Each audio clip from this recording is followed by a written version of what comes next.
Hey everybody, welcome to the 10% True podcast. Quick message from me before you get stuck in. This podcast is free, so there's no advertising. I don't monetize it on YouTube.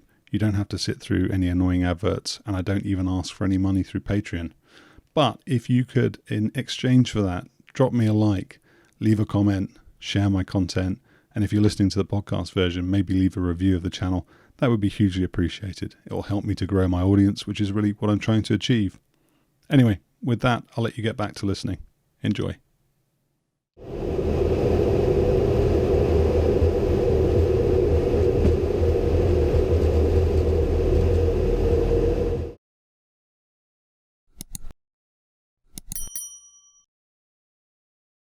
Paco, welcome back to 10% True. It's great to have you on the podcast again. It's good to see you, Steve. I enjoy doing this. Hope it goes well for you. Well, we love listening to you, so thank you.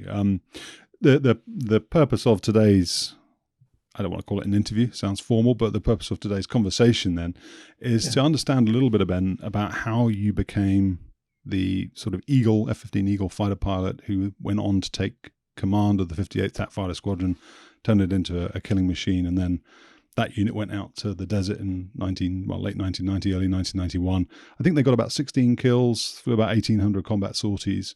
And all of the people I've spoken to who were in that unit, the guerrillas, directly attribute that success to what you did with the squadron when you took it over in sort of late 1980s. And you're going to talk us through the process of how you came to be that person, the person who inspired them and changed them and did the things that you did. But before we talk about that, I wanted to go right back to the beginning and understand from you what made you join the Air Force and fly fighters. What was your inspiration? I went to school at the University of Florida and I have a degree in physics. I lied. It's actually a degree in phys ed. And it took me 5 years to get through, and I went year round. And when I graduated from Florida, I had a teaching position, teaching phys ed to third graders. So I'd be standing out in the grass and all these little kids are jumping all over me. And I'm just looking around going, and nothing against little kids, but I'm 21 at the time and I'm going, there's gotta be more than this in the world, making $6,000, blowing up balloons and kicking soccer balls. Walked back over to my apartment, and in the mailbox was an occupant postcard from the Air Force recruiter.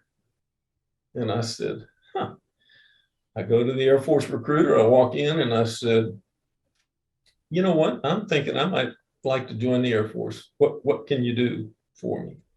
Can you do anything? He said, you got a college degree? And I said, yeah. He goes, we can make you a pilot. I went, oh, I've never flown airplanes. He goes, well, we can train you to be one. Just take this little aptitude test, and you pass that, we'll send you to officers candidate school for 90 days and then make you a pilot. And I said, is it like really hard? He goes, I wouldn't worry about it. You're a damn college graduate. I said, yeah, okay. And we're walking down the hall for me to take it. And he looks over his shoulder. He goes, what'd you get your degree in? I said, phys ed. And he goes, not worry about it. But it came okay. I took this test and I passed it. And 90 days later, I was on a train, went to San Antonio, went to OTS, and had no idea about flying airplanes or, any of that nonsense, but went to OTS, came out of OTS and went to Lubbock, Texas. Had no desire really to be a pilot, but now that I was an officer in the Air Force, I said, maybe there's some other things that I can do that I want to do. And so what I did is I applied for a strength coach position at the Air Force Academy. I said, that'd be fun, my career. So I go out and interview and all that kind of stuff. And they said, well, we'll make our selections in May. This was in January. And I said, okay. So I go back and my class starts 2 weeks later. And we're meeting our instructors. And so I meet my instructor. His name was Hutch. And he said, what do you want to do? What do you want to fly? And I went, no, I ain't doing this. I said, as soon as I can, I'm going to go ahead and drop this, just eliminate this and go to the gym and work out for about 5 or 6 months and then go to the Air Force Academy. He goes, well, they're not going to let you work in the gym. They're going to make you rake and mow grass and everything. He said, I went, damn. He said, now, if I was you, what I'd do is just start pilot training. And when May comes, you can just quit, go to the academy. I said, yeah, okay. He said, yeah, I'll show you how to do it. And I said, okay. May came. Hey, we're looking for you to come to the academy. And I said, I kind of like this. And I stayed. So it was purely, totally by accident. And I was extremely lucky because a lot of kids want to do this their whole life. And I did it because I didn't want to teach phys ed to third graders. So I was very, very lucky. Went through flight school and I told Hutch, he said, what do you want to fly? And I said, something big, what's the biggest airplane there is? He said, you mean like a B-52 or something? I said, if it's big, yeah. And he goes, no. He said, I'll just wash you out right now and won't even let you graduate. He said, what you want to do? And so he was the one that pretty much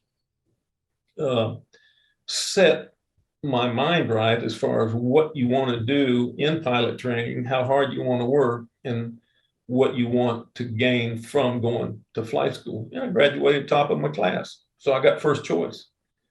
And all the assignments came down, and the way they did it was first in the class gets to pick first, second, pick second. And we show up at night over there, and I go in with him, and all the assignments are on the board.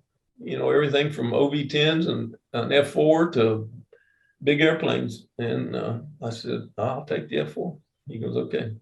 They erase it off the board, and that was it. Went to Luke, in Phoenix, where I upgraded to the F4 and did 2 tours in the F4, one at Eglin and one in Thailand before I left the F4 community and went to Nellis as an aggressor. When I showed up at Eglin, I was a brand new lieutenant. Most of those guys were majors and very, senior as far as I'm concerned. And I'm just a slick wing first lieutenant walking in, F4 pilot, and thought I was something else, but I wasn't. But I walked in, and first thing that happened is I met my flight commander. And he said, did you get your 5 rides, your 5 flights at night at Luke? And I went, yes, sir. And he goes, how come you don't have a star on your wings? And I went, oh, I didn't know. So I go back, I get a star put on my wings. Now I'm walking around in the squadron, and the ops officer, a major, walks up and he goes, how come you're wearing senior pilot wings? And I said, I got 5 night rides at Luke. And he goes, dumbass, take those off. You're just a slick wing captain. You're not a command pilot. And I went, so I knew it was going to be, okay, this is how this world runs. But while I'm talking to the ops officer, he was a major, old crusty major. He had an old crusty ass weapons school patch on it. And I said, why do you have that patch and nobody else does? He goes, well, I went to fighter weapons school at Nellis Air Force Base. I said, what is that? He said, well, it's a school, it's a flying school where they take the cream of the crop and they teach you to be the best of the best.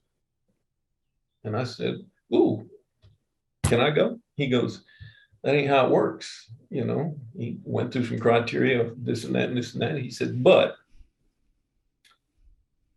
if you work hard and let people know, there's a very short window, but if you can go, you need to go.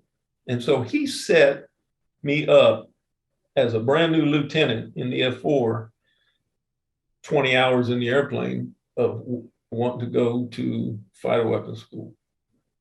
Something more than just being a line jock walking around.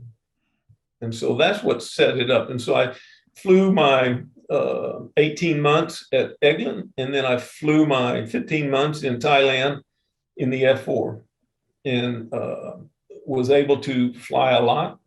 I upgraded as an IP in the F4 and worked hard to get an assignment, because when I left Thailand, 95% of the assignments, because the war had wound down, was out of fighters, into facts, and people getting out, going to the airlines.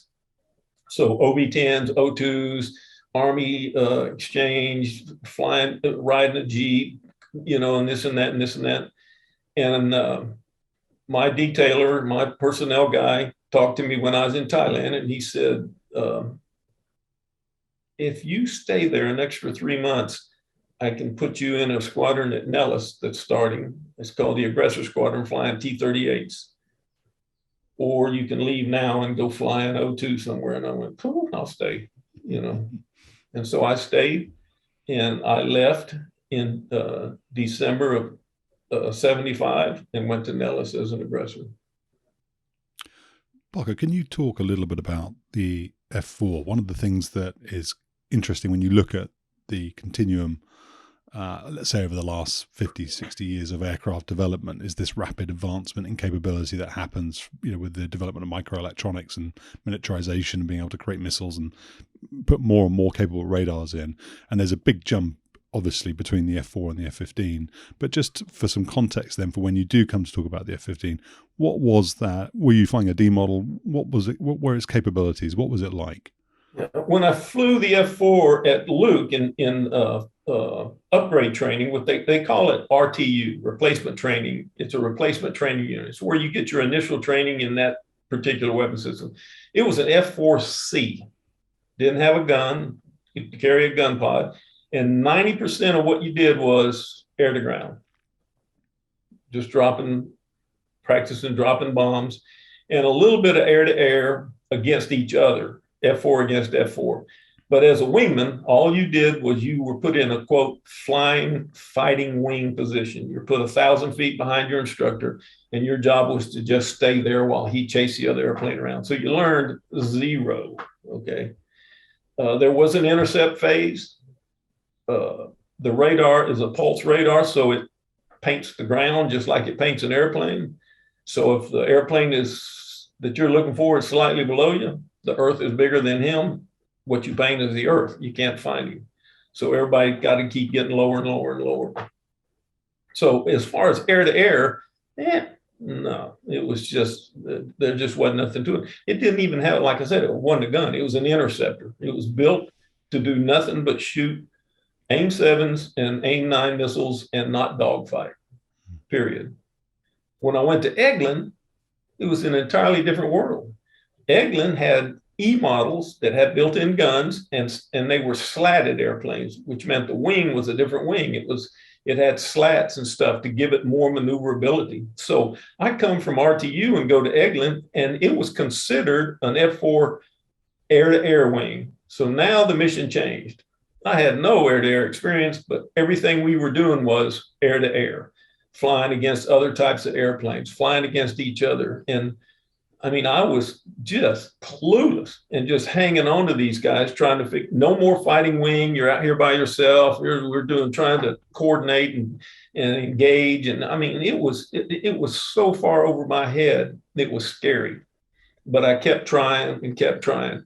The radar was still the same radar. The avionics were still the same, pulse radar, but the airplane maneuverability was different and was better, and it had a gun. So you knew that they expected that, yeah, the world is learning that you can't just necessarily live by missiles, that you are going to eventually merge with somebody and have to fight 1v1, basic fighter tactics. And so for me, I flew the F4, like I said, for about 3 years. So my transition was just a mud dauber in RTU into just a air-to-air wing, just nothing but air-to-air. Holy mackerel, trying to do that. And then I leave Eglin and go to Karat, back to air-to-ground.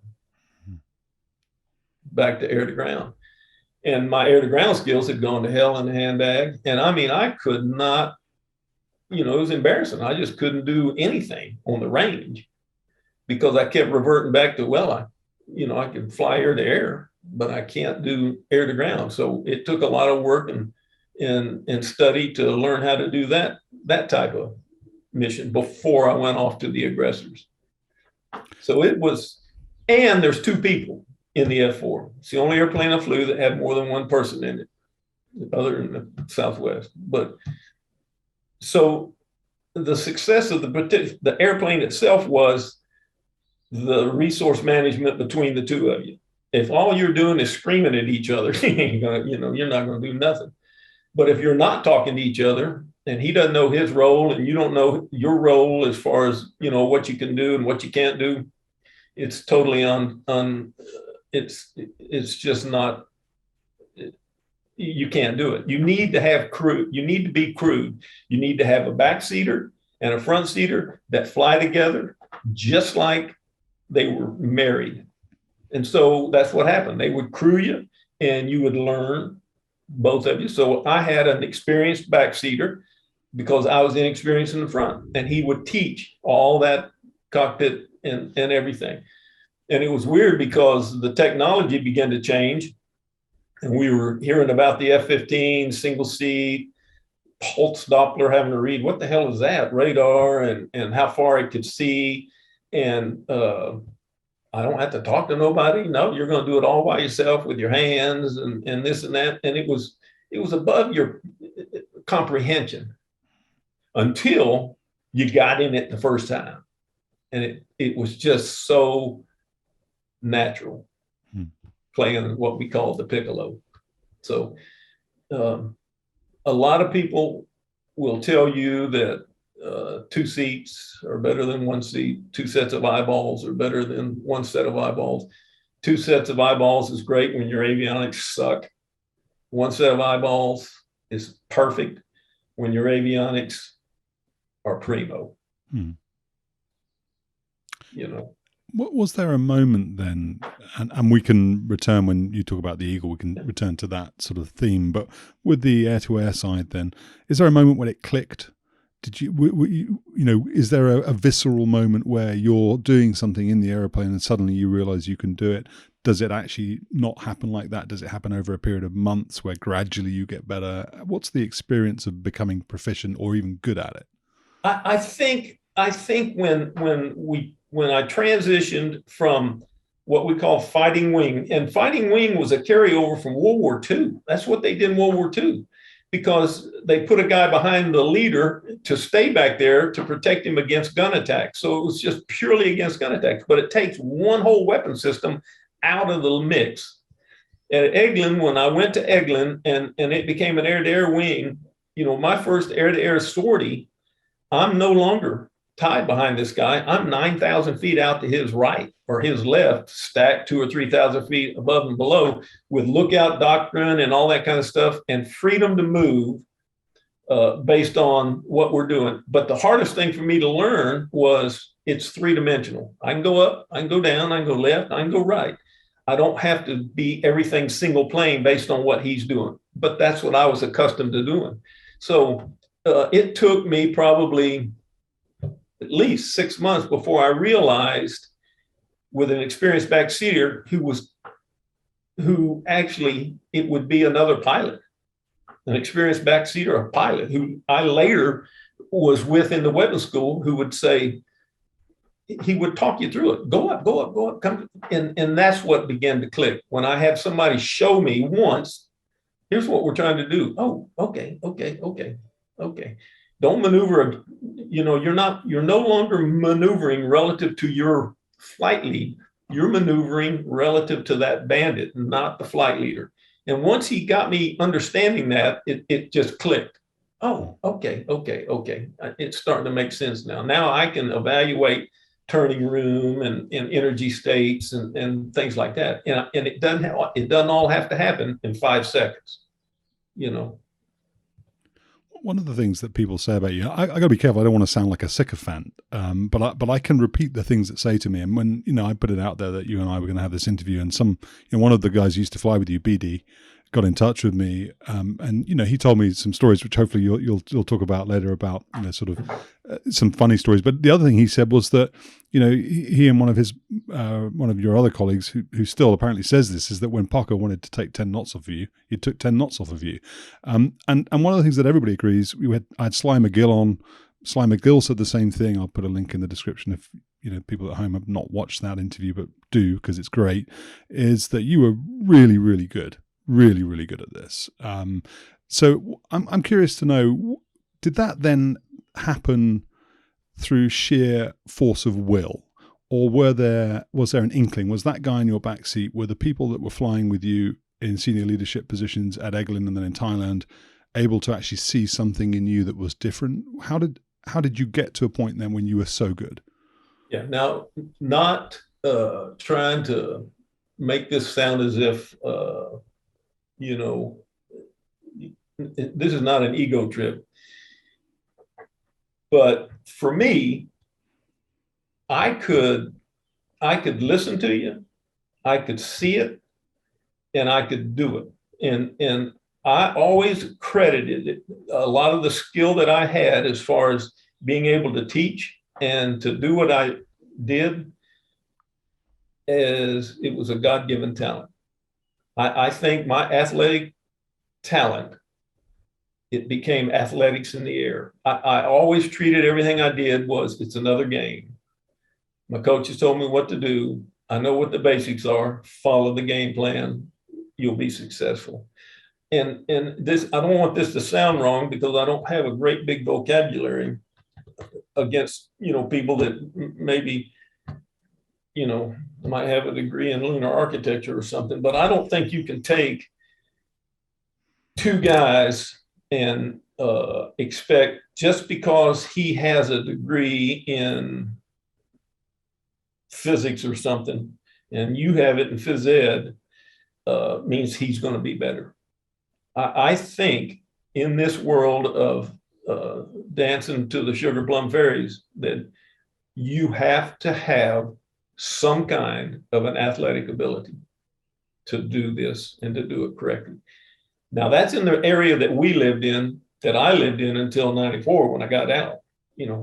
I have no idea what they do in the, these magic jets and all this type of stuff now. I don't know if they even fly the kind of stuff that we used to do or teach how we used to teach or whatever. I just know from talking to them, they sit down and talk to us and ask us questions and they're flabbergasted at what we used to do. So they don't do the same thing.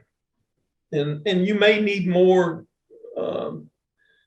science-oriented education to do what they're doing. But during my time frame, 90% of the guys that I knew, like in the weapons school or whatever, they were very athletic. College sports, high school sports. It was that.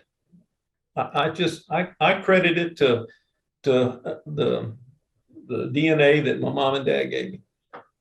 So is that a question then of physicality? Is it a question of mindset? Is it a combination of the two? Because I'm lucky and I've been able to fly in the backseat of some fast jets and I've done BFM and various other things, and it's really, really physical. And I remember the first time, I pulled 7 or 8G and it went on for 20, 30 seconds. I thought I was going to die. I mean, it's just a totally different environment. But do you, when you talk about then that physical education or your physicality as an individual, is it that transplanted into the cockpit, or is it that you actually have some kind of mindset that is different? And so you approach it. I think it transfers right into the cockpit. I used to strap that thing on, and I strapped it on like it was my uniform. It's my new helmet. It's my new pads. It's my new everything. This whole little thing now is an extension of my body. And in my head, there was nobody that was going to win. I didn't care. I'll go out and teach you, and I'll do what I can do but when it comes time that we're going to no longer teach, I expect you to show me what you can do. My mindset was, before we would start an engagement, in my head, I would go, there's no way, absolutely no way that somebody's going to beat me unless he just plows into me. It's just not going to happen. And so I did everything I could over 100%. And, they talk about G-log, passing out, getting tired. that's a mindset. You tell yourself, I ain't gonna get tired. I ain't gonna, I'm gonna do what I need to do to physically beat you with this airplane that they've given me to do it with. It was, I never ever went out thinking, I bet you I get my ass kicked today. No, that's just not going to be the way it's going to be. It's just not going to be the way it's going to be. You're going to have to prove to me that you did it. So is there the mental side of things then, maybe the emotional side of things? So you've got an ego, you're a type A personality, you like to win, you're going to conquer your challenges in life, however philosophically you view those things, you're going to come out the winner. How did you then deal with not winning? And did that have a bearing then on your ability then to teach later as an aggressor and then as a weapons school guy? Yeah, when I felt like I lost, I was very congratulatory. Three things that I took with me many, many times was because I felt like I had, it's an ego thing. I felt like I had more talent than everybody else, period.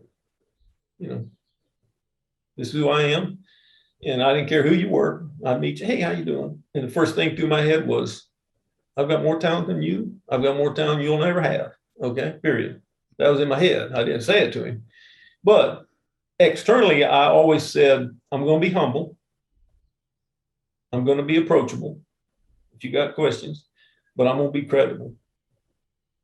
And credible means when I say this is what I can do it. And I'm going to show you I can do it. And so if I got my ass kicked, I was humble about it. Hey, you did a good job. But in the back of my mind, we're going to do this again.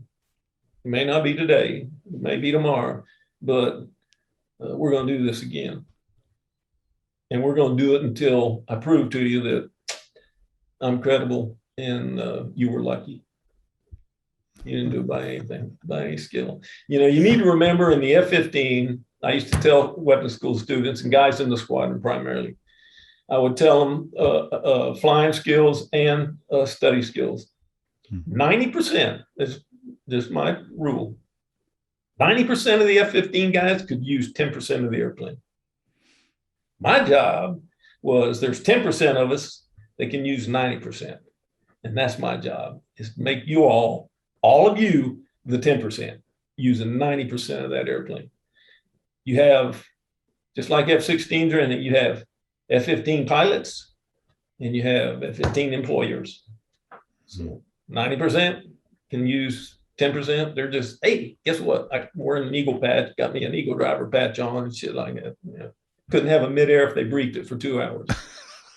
But 10% of the guys could use 90% of that airplane. And that's the difference. And I was one of those 10%ers. And I didn't have a problem in my head knowing that I was one of the 10%ers. I wouldn't tell you. I'm one of the 10%ers. And that's the way I treated it when I walked out. So those values then, I mean, humble, approachable, credible, those are, obviously what the weapons school teaches as well. But are you saying then that you had those in your mind before you got to that point in your career? So you were sort of fit culturally then for when you did get to the weapons school. The weapons school shows to be humble, credible, and approachable. That was in the weapons school when it originated. When I walked in, and it was a carryover from the aggressors. When I was an aggressor pilot flying T-38s, everything we did was, no matter what the result of this thing, whether you win or you lose, flying against people that you're training, be humble. Be humble and be approachable. But when you get in the air, be credible.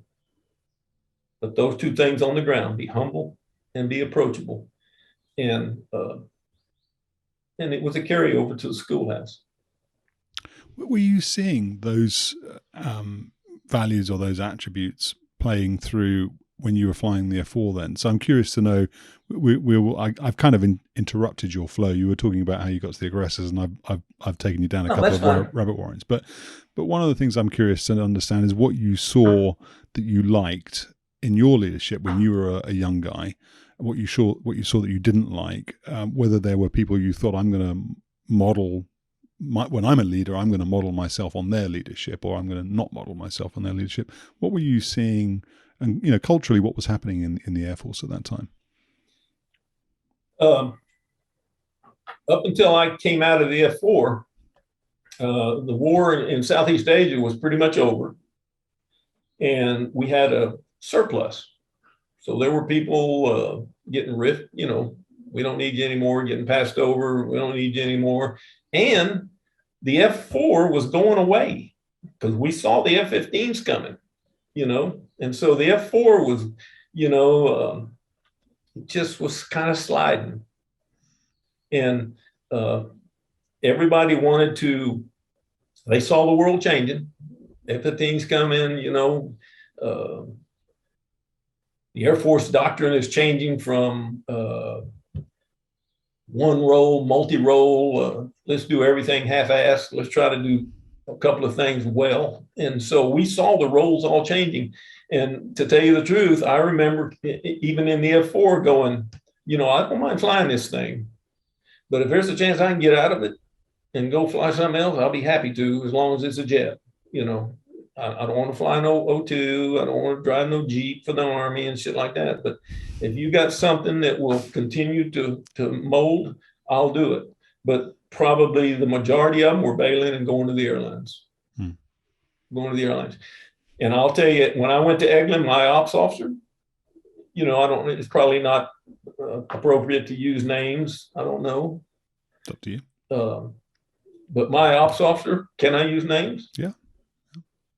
My ops officer was Major Buddy Green, crusty old bastard, thin, smoking pell-mells, no damn thing. And he had a weapons school pass that looked like it was 50 years old. And he had been in 20 plus years, major, no degree. But he could fly the piss out of that airplane, that F4.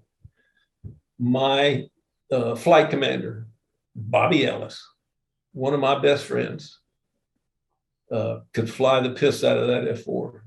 Bobby ends up going to the F-15.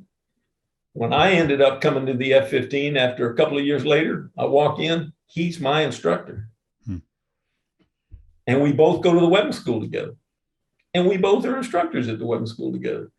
Those two guys in particular, when I was at Eglin, were 100%, everything I did was with those two guys. And I had a Marine exchange officer who's a friend of McGill's, who I got to know real well, and he taught me a lot. So I had Dave McCarty, they called him Juvat. I had Buddy Green and Bobby Ellis. And those three guys in 15 months, I mean, they made me, I felt so comfortable, so at ease. I felt like I was really learning, and I was excited.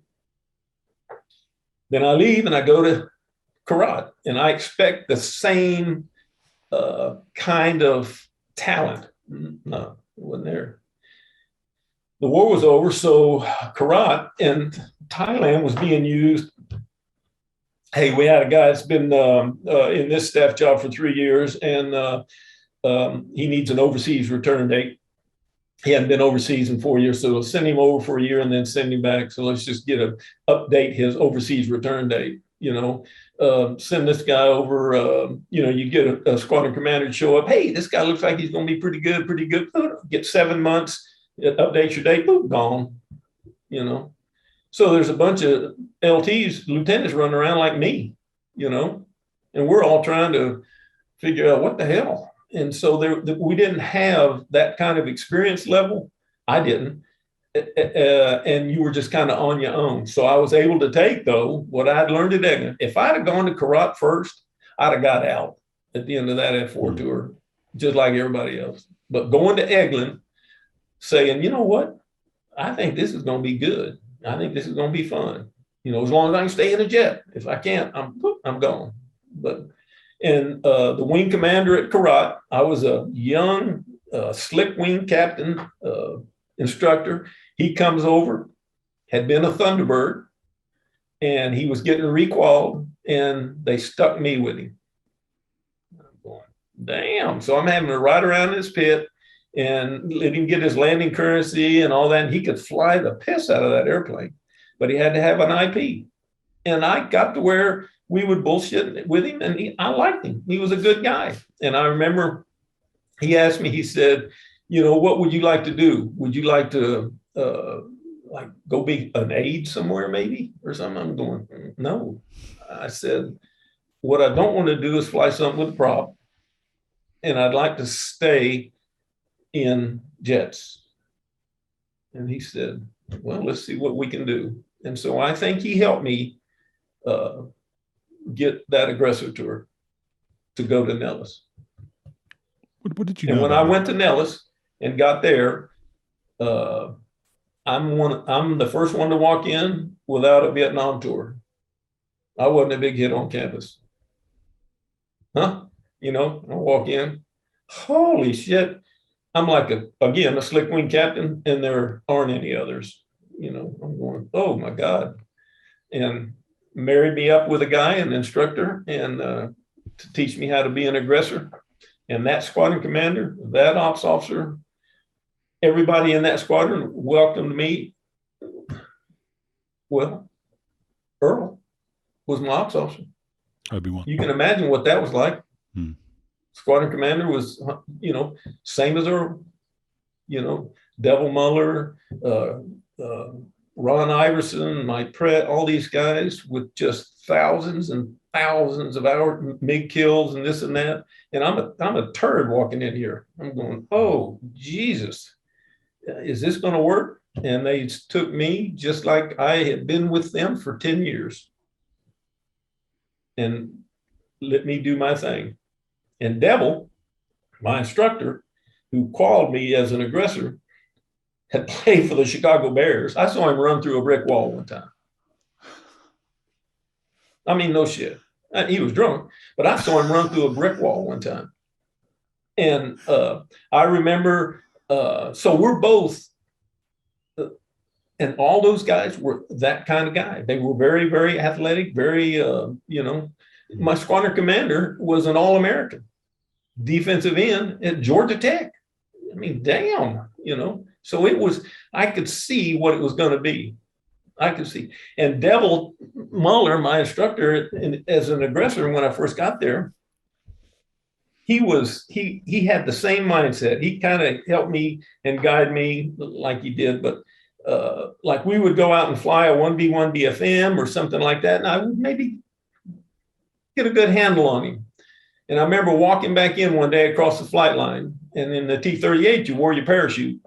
It wasn't in the seat. You wore it on your back. And we're walking in, and I'm flipping him some shit. And I said, how's it feel to get your ass handed to you? And he goes, really? What's that over there? And I look, and he grabs my D-ring, boop, pops my chute on the ramp.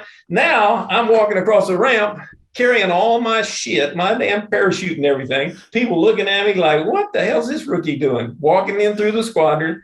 So that's they set the tone. They set the tone. Yeah, he just popped my damn chute on the ramp. You know, so I cherish the time I spent in the F4. I really do, because it was a good airplane. I learned a lot about energy maneuverability, because you could just shit your airspeed away in that thing and just be a lead sled, fall into the earth. You had to fly it.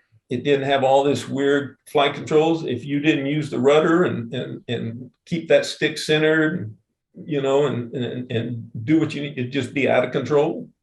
And you could run that thing out of airspeed. You didn't have to worry about any throttle modulation, because it didn't have the thrust of weight like an F-15.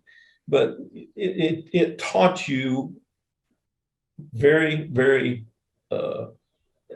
excellent flying skills. And so There was nothing any better than coming back at Eglin from a 4-ship after flying against somebody else and seeing 4 F-4s landing with their drag chute doors open, but no parachute. Because the first step in the spin recovery is drag chute deploy. Boop. So, I mean, these guys are flying these airplanes to the limit, spinning them, going out of control, going into popping that drag chute and then recovering and releasing it out in the middle of the ocean somewhere. 4 airplanes landing, So it was, that's where I learned to fly going into the aggressors and setting my mindset all the way through. That raises a very interesting question in my mind around leadership and attitudes towards risk and loss. So my understanding from talking to people like you and Obi-Wan and so on is that at that time, if you were a wing commander, you lost a jet, you were out. You were going to lose your job. And that obviously doesn't then tally particularly well with 4 F-4s going out, getting into spins and having to deploy their drag chute to recover. So what were the leadership qualities that you were seeing around that kind of thing? And were you at this point starting to think about your own career, your own potential as a leader? And were you starting, I mean, this is a conversation about you molding yourself into who you became. What were the influences you were seeing around that? It was weird because early on, like in the F-4 and really even as an aggressor, I never really thought past that assignment. And in the F-4 and in the aggressors, when I came out of the aggressors going to the F-15, all that time before that time had just been, I'm just going to fly my ass off and work real hard. But there was no doubt in my mind that if you lost an airplane as a wing commander or a squadron commander, you were gone. So learning to fly that airplane, 90%. Being able to fly the F-4, and if it goes out of control, recognize out of control. If it spins, recognize the spin.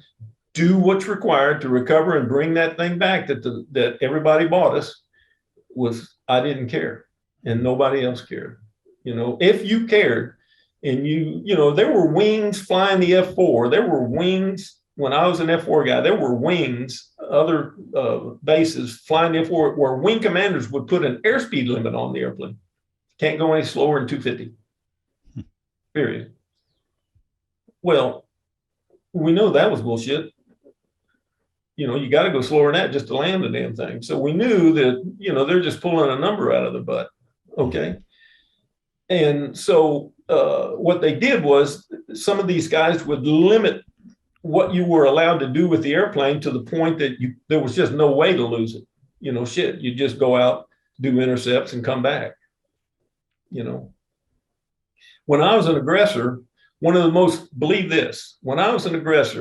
most feared things for a wing commander, oh crap, TAC is sending the aggressors here for 2 weeks. Thinking that what we're trying to do is come out there and reinvent tactics and everything and let you get fired. No, we were coming out there to give you a platform to fly against. And we knew before we came at what level that you were. We knew you're an air-to-air wing or an air-to-ground wing, and we would cater what we would do in the program that we would give to you to allow you to improve yourself. We weren't trying to make you, spin airplanes in and all that kind of stuff. But I will tell you though, like at Eglin and even at Karat, there were limitations that were put on you as far as maybe what you were allowed to fly against or things like that, that sometimes you just did what you did. You just did what you did. Hmm. But when you would land and that drag chute door was open, never once did I have a DO or somebody come marching up to the squadron, come walking in there and jump in my case. Where's your drag chute? Well, it's out in the middle of, the Gulf. Never. So there was the cosmetic side of them and the realistic side of them. But I'll tell you, I remember driving into Eglin one day, driving in the parking lot. We were getting ready for an ORI. We're going to have a 4-day ORI, big deal for the wing commander and all this kind of stuff. And on the side of wing headquarters was his name in spray paint. And it said, such and such sucks. Now that's how our ORI started. Huh? So,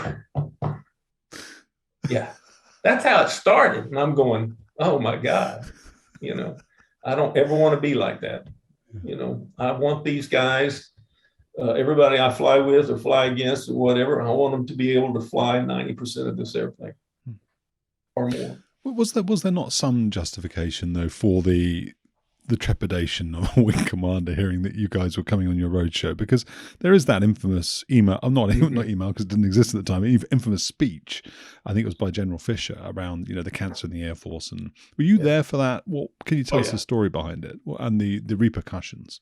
Yeah, well, when the program, like when the aggressors first started, everything was fine. I mean, we were doing fine. And we never, ever went somewhere and had an accident pinned on us. We had one midair, an F4 plowed into one of our guys, and everybody was lost. But the command as a whole, like from 76 to 78, it just started losing a lot of airplanes. Red flag came into town. All of a sudden, we've got all this range space, and we're going to go out there and we're going to run around at 100 feet and drop bombs, and we're going to do it with guys right out of RTU that have 50 hours in the airplane, and we're just going to be heroes. And I mean, it was back in that time frame. It was, and these accidents are all happening at Nellis. So you fly into Seymour Johnson as an aggressor with a 57th Fighter Weapons wing patch on, your shit, we're not happy. I don't need you around here. You're teaching my guys how to kill themselves or whatever. But we were dropping airplanes out on the range. We're dropping them in the pattern. I mean, I can remember sitting in a damn briefing at Nellis as an aggressor, getting ready to go fly with the F4 weapons school, and you heard the damn ejection seat go off in the pattern. Boom! Oh, there goes one. Walk out and look. Yo, there he is. So it was almost to the point we used to joke about it, saying, if you go outside, just have a hard hat on, because they're going to be there. I mean, it was just the way it was. And so the service was going through a Congrade there, trying to really figure out what's going on. Why are we losing all these airplanes and this and that? And so we were able to discover that, well, what it is what you're doing at your home place is so limited that you're not ready when you're coming here to Red Flag to get your first 10, quote, combat sorties. And that's what Red Flag was. Red Flag was originated to give you, get rid of buck fever and give you your first 10 combat sorties. So you flew a whole week of, inert ordnance, and then the second week, about half the week, regular inert, and then you dropped live and this and that, and the aggressors were out there, and so it was still a lot of wrecks. I mean, a lot of wrecks, and you would take and see a weapons school grad have a wreck or be leading a flight that had a wreck, and it would just go, whoop, Nellis guy. I mean, there were times when you'd walk around with a weapons school patch on, and a wing commander, he did not want to see. There were wing commanders who would tell you, don't wear that around here. Right. And I remember a 4-star had to tell a wing commander I worked for one time by message, he can wear that patch in lieu of that wing patch. That's a 3510 patch. He can wear that patch. Because they felt like you were going to risk their career, But I think it was more training. Again, it was it was people flying F4s using 10% of it. I thought that you were sort of, you had your tails docked effectively. I thought, sort of Fischer had put you under very heavy restraint in terms of what you could do, and you ended up doing loads and loads of BFM for a period of time, and that was another contributor to this is what I've been told, at least, that this was another contributor to your dominance in that particular area.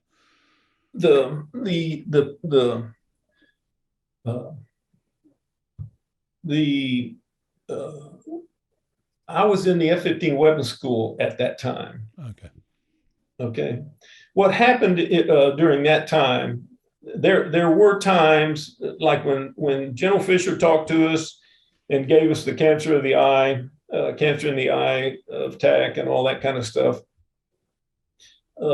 We quit doing road shows in the aggressors, and we flew only against the weapons school, the F4 weapons school at the time. The F-15 weapons school wasn't there. The A-7 weapons school, they didn't do air there. And so we just really flew against ourselves. And we started getting the F-5s. And so the aggressors quit doing road shows, and they just supported red flag. The incident you're talking about when Tactical Air Command said, that's it, brakes on, was, and I'll talk about it, was a midair that we had in the weapons school, which, it's just I'll talk about it sometime with you, or I'll tell you about it now. But as a result of that thing, TAC said, that's it, no more dissimilar, no more nothing. It's just F-15, F-15, F4, F4, F5, F5, and that's it. And that happened in the middle of one of our classes. Done. And they just stopped everything and said, we're just gonna have to take a rehab here and figure out what the hell's going on. And they used our accident as the basis, and it had nothing to do with it. You want me to tell you about it? Yeah, why not? Yeah. And then we'll come back to the other thing. Yeah. Well, what happened was, in the weapons school, we were constantly going through syllabus validations, even with students. Hey, we're thinking about adding this phase and this and that, but we need to qualify it with the students and then submit it to TAC and get it blessed that, yeah, that's a good course and all that kind of stuff. Well, one of the courses was a friend of mine and I, very dear friend, had a phase that we thought was going to be really cool, and it was mixed force training. The F-16 was brand new. Okay, it was just coming out. 422 had them. So what it was we wanted to validate a syllabus where we had 2 F-15s and 2 F-16s, and we would marry them together, put them behind each other, side. And the F-16 community was trying to show that, hey, look, even though it's an F-16, it has an air-to-air capability, it has a good radar and this and that. So we had a mixed force syllabuses that we were validating. And this particular day, I was the SOF, the supervisor of flying, and I was in the tower. And my buddy and his student taxis out, and Joe Bob Phillips and his wingman taxi out, and they're my mixed force guys. So I'm following through the freaks. Ain't nobody else flying. It's like 6:20 in the morning, going out to Elgin.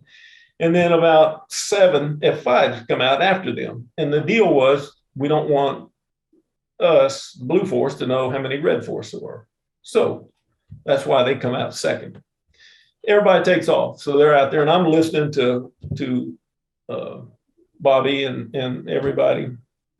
And they start this engagement, and I'm just looking over towards Elgin. You can see it from where I'm in the tower. It's only like 40 miles to the area. It's one of the closest areas to Nellis. And we're, I'm watching and listening to GCI, and GCI said, well, can't see them. They're blind, they're down this and that, this and that. I hear Bobby talking about certain contacts and the wing, his student talking about contacts. Bobby's on the right, Denny's on the left. Clyde Bob and his wingmen are about 9,000 feet in trail. They're flying like a deep six box. And this particular day, it was going to be, we're going to drop these lawn darts off at the merge and blow through it and then come back and pick up some stragglers and then get out. A lot of talk going on the radio about who's looking at who and this and that and this and that and this and that. And I'm looking at the area just out of the tower window, and I see a huge fireball. I go, damn. Then I hear Clyde or Joe Bob. He starts screaming, knock it off, knock it off, knock it off, midair, midair, midair. And I go, oh shit. And I turn around and the phone, just all the lights light up from the wing commander on, and I'm going, oh shit.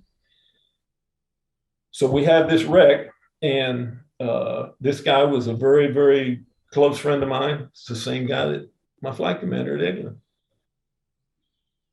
And so once we trying to get everything, airplanes are coming back and this and that over a period of a couple hours, the stand-in squadron commander in the weapons school, because we had lost our squadron commander, he had hit the ground. That's another story.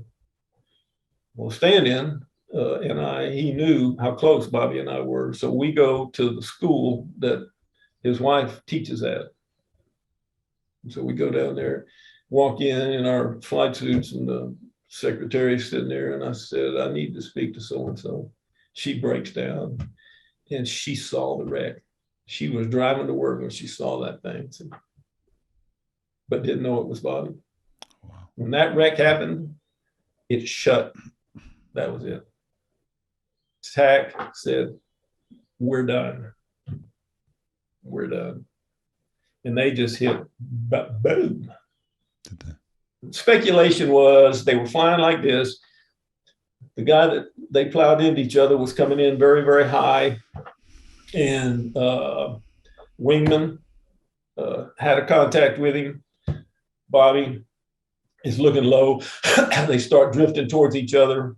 And they figure that the high gomer, with the F5 nose being real long, does not see the F-15. He sees a lawn dart. And he hits just behind the cockpit, and it just atomizes both of them just behind the cockpit. And Clyde's tape, we look at it that night, and he's right behind Bobby when it wrecked, and you see and you see the engines go by and pieces, and I mean it was shit. And by noon it was over. Yeah. You guys, and it was as if it was like it was an accident. It wasn't something we briefed. Hey, let's go out there and have a midair today. It was just, and we felt that the F-15 and the F-16 would be a good marriage. And that day was the day, this was in 1980, that day was the day that came down the edict. The F-15 and F-16 will never fly together as pairs. Two separate airplanes, no. F-15s, F-16s, mixed force training, gone. That was it. Well, that day, the weapons school became a BFM school only. That's all we did against each other. So now you got a bunch of damn weapons school instructors out there flying BFM against each other. How do you think that was going?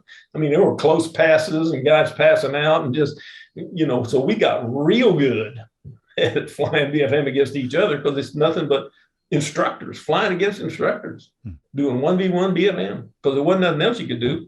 You want to go out and do a 2v2 intercept mission and not engage each other? No, we'll go out there and just do. That's what led to the probation period. What was the story behind your squadron commander hitting the ground then? Because that obviously was a contributing factor then, presumably. The schoolhouse, it put the flag. It started in October of '76, and the first class was in January '78. Well, the first squadron commander, they had 18 months, 15 months to validate the syllabus. So they're coming up with the syllabus and trying to validate all the missions and get them approved before the first class shows up. Most of the phases at the time that they were validating were phases from the F4 weapons school because it was still around. So they said, well, we'll have this phase and, we'll marry it kind of like the not knowing the F-15 and the F-4 are two different weapon systems, but it was new. We hadn't figured the damn thing out yet. So they were out validating a sortie and a mission, and it was a dissimilar sortie against the aggressors in Elgin. And it was we wanted to do dissimilar. Back then, dissimilar air combat training, DACT, had a floor of 5,000 feet AGL. You couldn't go below 5,000 feet. That was the hard deck. Everything had to be above 5,000. If you went below that, it was immediate knock it off. And, hey, you can't go below it. That's the new ground. Well, they wanted to have one where they said, we'll do all altitude dissimilar training. But when you're below 5,000 feet, you can only do 180 degrees of turn. And then both of you rock your wings and you just press on. And then you climb back up and do the thing. That's what they were doing. And he came down a ridge line, saw the guy, rolled over, pulled, and only did half a split S. Oh. Didn't get it all. Too low, too fast. Could have done it in the F4. Yeah. But the F-15, it's just blower going, it's just tangent to the earth. It's just hauling ass. He just ran out of room. Was there, in your mind then, an understandable element to the reaction after Bobby was killed in the midair?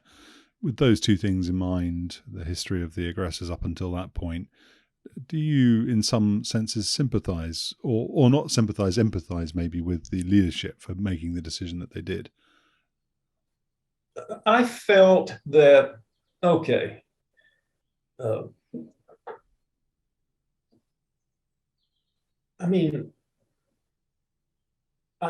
used to equate it to NASCAR. I'd say, okay, let's put 100-mile-an-hour limit on NASCAR. See how that works. They're still going to have wrecks. Shit, they'll just be slower, but they're still going to have them. You can't now.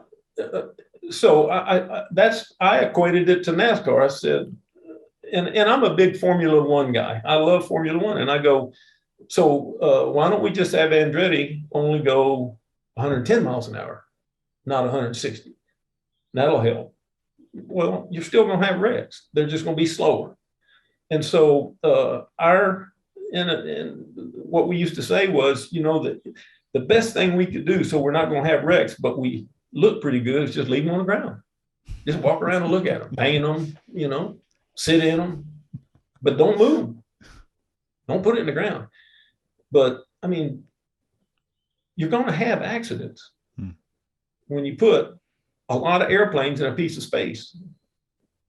And so they just said, well, okay, we'll just put one out there at a time, 1v1. And we'll see how that works while we figure out how to fix this. So they never fixed it. They didn't. They just eventually, gradually earned our way back into it. Like a couple months go by, okay, you can do 1v1 against another airplane, dissimilar. So 1v1 against the F5. Now you can do 2v2. Okay, now you can do, but don't be putting two airplanes. They got to be the same kind over here. Cosmetics, no more tactical call signs. Right. Don't be saying Paco on the radio or Buffalo or somebody like that. Call signs only. Raven 2, come right. Raven 1, or what's my call sign today? Oh shit, I'm Eagle 4. Come on. So no more call, none of that. We're going to get some discipline by changing the way we talk on the radio. Maybe that'll help. And they listen to a tape from that wreck, and they're talking to each other. which they assumed was not professional. Who are you looking at? Okay, no. You know, how do you expect to fly with voice recognition? Well, I have for their whole life, you know. Why do I have to say Raven 2? You know, I'm out here with him. It just, but we slowly got back into it. And then the weapons school went through a period of time where we didn't put students through. We augmented Luke. So you could go, when it was time for you to go to RTO or RTU in the F-15, like you're coming out of the F-4 or you're coming out of a staff job and you're going to get qualified in the F-15, you could go to Luke or you could come to Nellis. So you do like a B course or a TX course? Didn't matter. Oh, yes, yeah. Really? TX course, we called it. We had a tub, so you could fly around the back, say, touch your gun, man, nice touchdown. Oh, I mean, come on. Yeah. You know, yeah. Oh, yeah. And so we would do what we call RTU TX course. But the problem was we'd get out there and do BFM, and we'd go right back to our mentality of weapons school. You know, they'd be shitty because it's their third BFM hop. We're not used to that. We're used to getting proficient people in here, and we're just climbing all over them, and you're stopping and going, you know, hey, Raven 2-1. Yeah, go ahead, sir. Did you go to that brief I gave this morning? Yeah, well, do some of it. You know, so you're doing that in the radio, and you're just, and then they're sending feedback saying, yeah, these guys aren't nice. And, you know, so it was a very hostile period of time. We were pretty pissed. Yeah. And then we got a squadron commander. Guy shows up. No idea who he is. Never seen him before. Not a graduate. So he's commanding the weapons school, but he's not a graduate of the school. Never been to Nellis. Comes to us from the Pentagon. Walks in the building. Guy walks in, brand new fly suit and all that shit. And I said, hey, how you doing? Can I help you? You know? He goes, hey, I'm so-and-so. I'm the new F-15 weapons school commander. I look at his name tag and I go, oh, they call you the Red Baron? Yeah, they call me the Red Baron. Sometimes they call me Ace, but they call me the Red Baron. I'm going. Right after that happens, one of my buddies who wears a size 16 boot. Now Buffalo's big boy. Buffalo Myers? Huh? Buffalo Myers? Yeah. Buffalo walks out of the barnyard. He walks out and he walks up behind me. And I said, hey, Buffalo. This is so-and-so, new squadron commander. They call him the Red Baron. Buffalo, in his way of, looks at him and goes, I ain't fucking calling nobody a Red Baron. Okay? Or Ace. So I suggest you get yourself a name you want to be called, or I'll just call you like Preparation H. How about that? That's the way it was. How did I mean? Don't name him. But how did this commander fare? Did he? It was a chocolate mess. It was, you know, the whole deal was not only is he going to be that, but you're going to put him through the schoolhouse. So you'll get him requalified in the airplane, or get him called in the airplane, and then you're going to put him through we'll put him in a student class. Nah, he was always too busy, don't have time. And then eventually he got promoted and left. Really? We went to his house. We went to this guy's house one time, like 2 weeks after he showed up. And it was a Friday night, going to have a little get together with the guys. And there was only 7 of us, you know, plus our wives. And I remember I knock on the door and he opens the door, him and his wife, and they're dressed alike. And it catches me by surprise. And my wife at the time goes, no, puts her hand on my back, and I go, hey, how you doing? Meets his wife. And he says, got some beer in the kitchen. So I walk into the kitchen, and the OPSO is standing there, Bouze is standing there, and I go, he goes, I don't know. And it ain't 10 minutes later, ding dong. I said, oh, somebody else is here. The door opens. And all I hear is, what the fuck are you all wearing? And it's Buffalo. Buzzy goes, oh shit. That's yeah. His name became Teen Angel. That's it. Buffalo said, you're Teen Angel from now on. But he stayed maybe 8 months and left. Huh? Yeah. That's brilliant. Yeah, it was perfect. Perfect.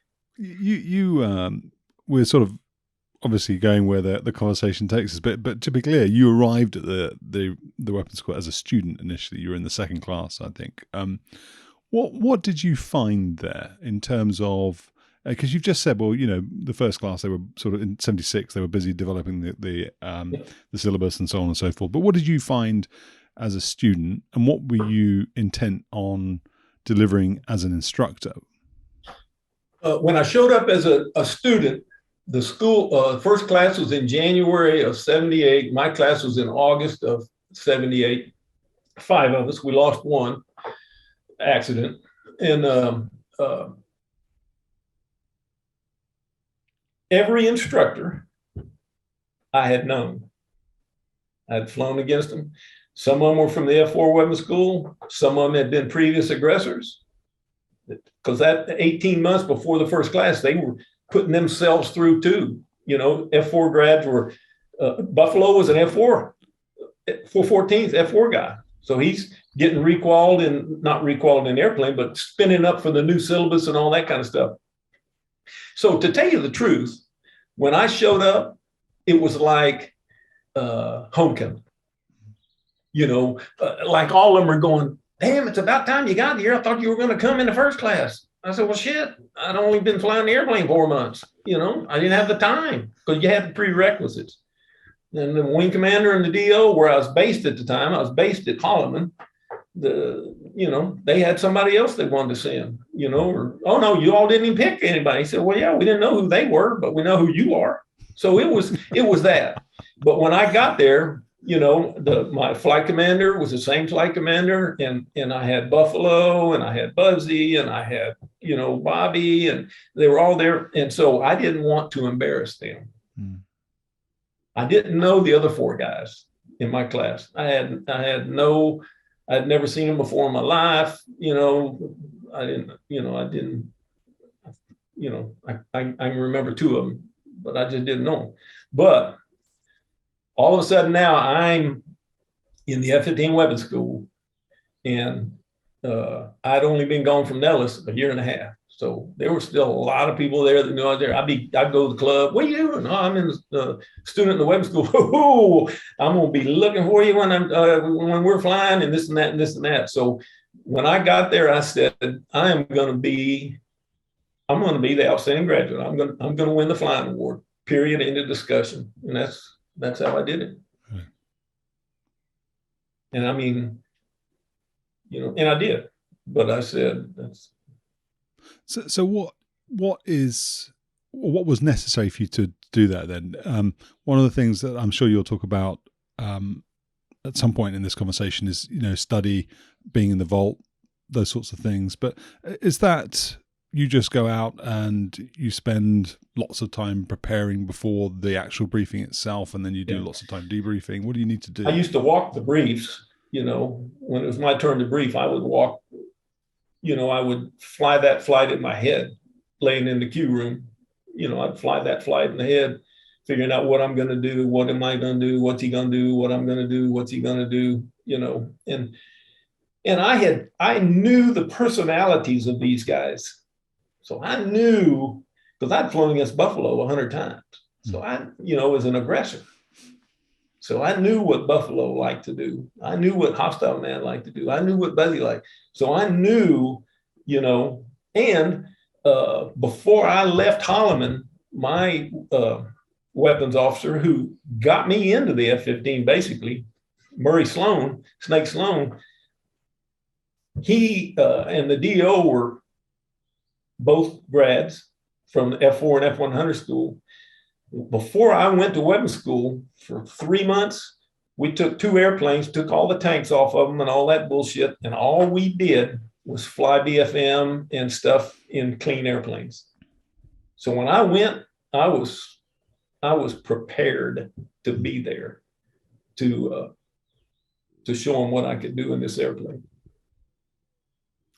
Did they have the same preparation then, do you think? Was it a level playing field? Not that it really matters, but I'm just curious to know whether or not the other students. Yeah, did everybody approach things the same? I mean, you're not unique in the Air Force in meeting someone and saying, I've got more talent than you, I'm going to beat you, and if you beat me, it's because you get lucky. I mean, so is everybody doing the same thing? Is there a standardized approach? Because I think there is nowadays. There is now. Yeah. There was after I came back as an instructor, but early on when I was just there as a student in a new class, they just needed to graduate student. They just needed to have F-15 graduates, and so they were still, even in my class, we were still validating some missions, I mean, I can remember in the middle of my class, they said, hey, guess what? Tomorrow, we're going to evaluate high fast flyer intercepts. We're going to fly against an SR-71 that's going to come through here at 80th Grand, and we're going to do these fly up missions and see if we can knock him down. I'm going, damn, and so we'll see how that works for you. How you think it worked? It didn't work worth a shit, but we did them, and so we're going to do this and that and this and that. So there was that. And as we began to formalize the class, like after I got there, I left I graduated in December of 78, and then I went back in October of 79. So I quick turned right back. And it was those guys who basically talked to MPC through the wing commander and said, we know this guy. He's the outstanding graduate from the class. At the time, I had been named the Tactical Air Command F-15 Instructor of the Year. So they pinned that little thing. He said this and that. So he said, okay. So they get me to come right back, just quick turn right back to Nellis as an instructor. And when we got back, they start by saying, we need to start formalizing a little of this process. So we came up with prerequisites, flying prerequisites, and reading prerequisites, and then started getting heavy into the academics as well as the flying. So we had flying prerequisites that would go out to the wing commander and the squadron commander. When your guy is selected, this is what he needs to have.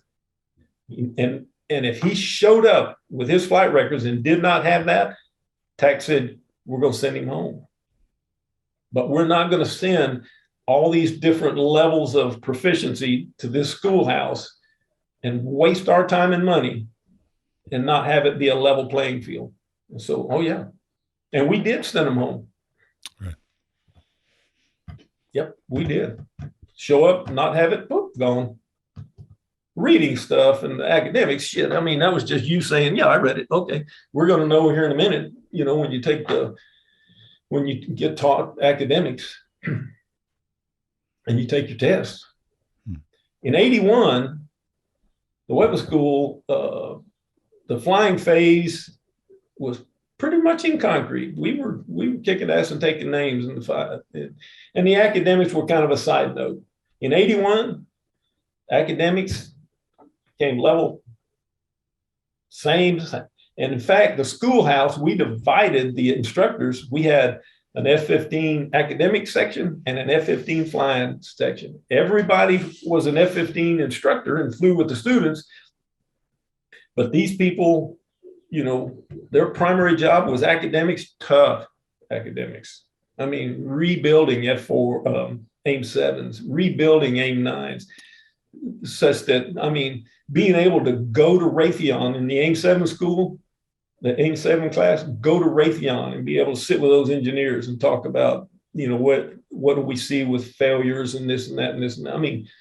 Tough academics. So academics became very big deal. And then the flying phase. When you taught academic, I taught the Great White Hope or the AIM-7, and I taught that. And when I taught that, you had to have blue pants, blue shirt. You looked like you were in the Air Force. And then you'd change and go fly. And the students, the way their schedule was, is all of them flew at one time in the mornings. All of them went to class together. It wasn't used to when I first got there. It was hey, Paco, we're flying. So-and-so didn't get his aircraft handling or spin characteristics briefing yesterday, so you need to, okay, take him in a flight room, sit down. Okay, let's talk about how they build it became formal. And you had to sit in front of these academians like PME or professional military education people and qualify to be an instructor, Well, your mannerism and that was getting to be a bit much. There was a lot of, no, I'm not going to do this and I'm not going to do that. But so it became very, very as important as the flying side. And there became two awards, academic award and the flying award. All right. Now, who'd want to win the academic award? But I mean, God did. But I can remember taking my test going, I'm gonna miss half these some bitches. If 70 is passing, I'm gonna get a 71 because I don't even want to have that egghead award. I want the flying award, but I don't want that other one. But yeah, academics became very, very a big deal. Big deal.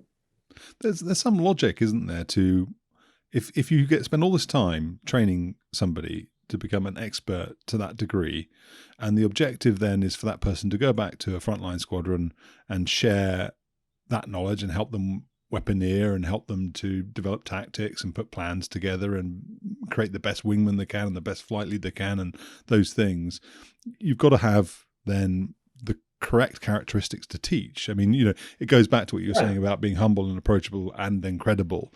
But I understand it's not always the case that weapons school graduates come out from Nellis with the ability then to transfer that knowledge. They don't necessarily have those skills. Yeah, we had our embarrassments. Yeah, we had that.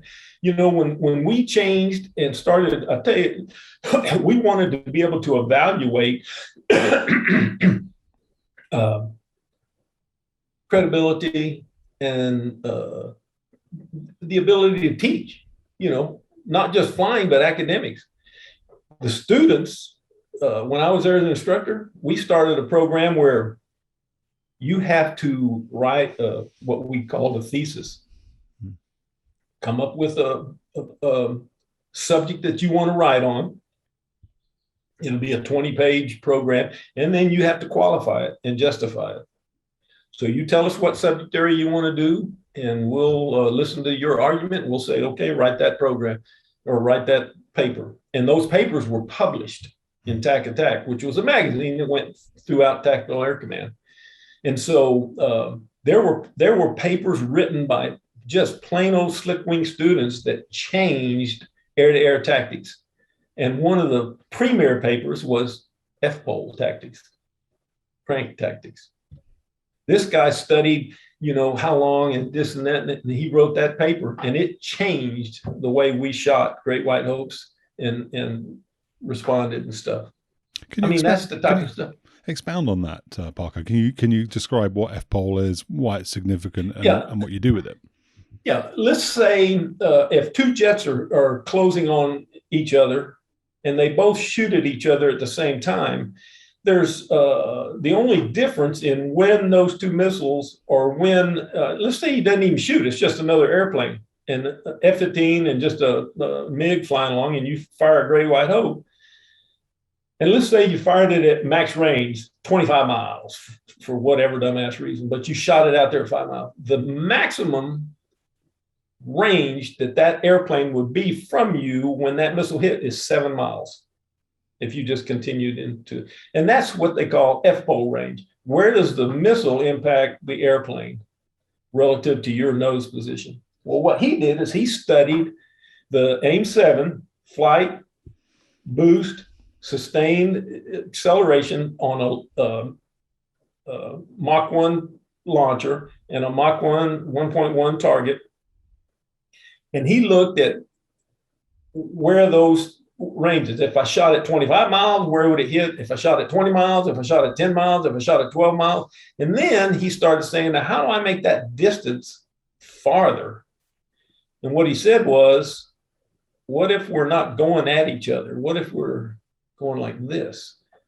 And so he did all these graphs showing that if I shot an AIM-7 at 25 miles and the F-pole range was 7.2 miles when it engaged this MiG, if when I shot at 25 miles, I offset my heading 60 degrees, which was the limit of the radar to still provide guidance, that F-pole range was 12 miles. Then I could turn back if it missed him. So that's what F-pole, and the quote F-pole maneuver was a fox right to the edge and delay the range from the Bandit to the F-15. And it also provided, if the Bandit were to shoot at you, it increased his time of flight also. So that's what it was. So they came up with, we had the AIM-7 had what they called an expanded rod warhead. It was, the old Carpenter things that unfolded. Yeah. Well, that's what it looked like wrapped around. Accordion. So it was, yeah. And it had two of them on there, and they were like that. And when it detonated, it went out in a concentric circle. And at 40 feet, 80% of them were still connected. And they went at about 5,600 feet per second. And the reason I know all this shit is I taught the Great White Hope. All right. So it went out 15. When we were shooting and running these intercepts against the SR-71, because we were trying to figure out how to knock down a fox bat, when we were doing the SR-71, I can remember looking at VSIP-C, closing velocities coming down the radar against these guys, and I was going, damn, that's 8,000. So it's going to go boom, and it's going faster than this damn warhead can even do it. So one of the students wrote a paper about how to redesign warhead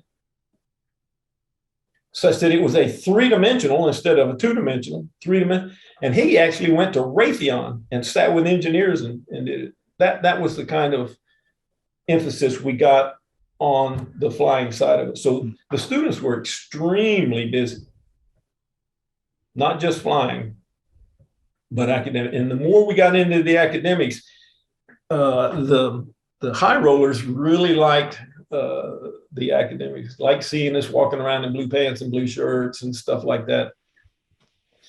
And it took some time to make sure that the flying phase, because it was not unusual to bust a guy. We had to put a red thing around the grade sheet and send it all the way up to the wing commander and let him look at it. And sometimes you get a question like, how's he doing in academics? I don't know, but his grade sheet, all it says is still no threat to MiGs. That ought to be a hint to you right there. I don't know how he's doing. I don't know if he made 100 or not. I'm just saying he's still not a threat to MiGs. So academics became a big deal. One thing I've often heard, I love hearing you refer to it as the Great White Hope. Maybe you can explain. That's what it was, 510 pounds. Just low PK? I mean, was it that the issue that you didn't have much confidence in it? I called it the Great White Hope because it was white. And when we made the one for the F-15, the F model, it was just a carryover from the E-2, which came off the F-4. And its maneuverability and stuff like that was just wasn't there. But it progressed to the F and M and some others, but it got very formidable. It became pretty formidable. But to tell you the truth, when I called it the Great White Hope, I just did that to get people's attention. I mean, I would in class, okay, on day one, okay, today we're gonna talk about, and I had one in there that was all opened up. Raytheon, gave it to me. Today we're gonna talk about 510 pound Great White Hope, and the students would kind of laugh. And now I had them. Yeah. Instead of saying we're gonna talk about the AIM-7 that's on the F-15. Really, I know what it is and I know what it hangs on. Well, if you said Great White Hope or and Stuckey, who taught the AIM-7 or the AIM-9, he'd go, okay, today we're going to talk about the AIM-9L And basically, it's an easy missile to understand. It tracks the skin on your nose. That's why it comes in the front, So they listen up. So it was all that kind of stuff. And I've always called it the gray white hope. I taught the gray white, I taught the AIM-7, and I taught aircraft handling characteristics, why the F-15 is made like it is, and why does it depart opposite the direction of the turn and all that type of stuff, and how you recover and all that. Hold that, Paco, because that's where we'll go next. But one quick question on the AIM-7 before we go there. Is it true then that it was designed to fuse at the cockpit? That's one thing I've read before. I don't know if there's any truth to it, but that expanding rod warhead and it seems doesn't. The AIM-9 is a personnel killer. It's got a small warhead, and it's designed to hurt somebody. The Great White Hope is designed to cause a lot of aircraft damage, because after it detonates, and like I said, it's at 40 feet, 80% of these rods are still connected. And at 90 feet, 10% of them are still connected. And they're about that long. And they just rip shit up. But the idea, and then after it detonates and does all that, some millisecond later, a zirconium disc, which is hotter than the surface of the sun, starts flailing around in there and lighting, hair, teeth, and eyeballs. So it's designed to knock down an AIM-9. You could still take some damage with an AIM-9 and bring the airplane home if it didn't kill you. Let's say it hit the tail end or something. Just like in Southeast Asia, F-4s come home with ATOLs, damage and stuff like that. If a Great White Hope went off next to you, next to your airplane, it was ugly. You're not bringing that asset home.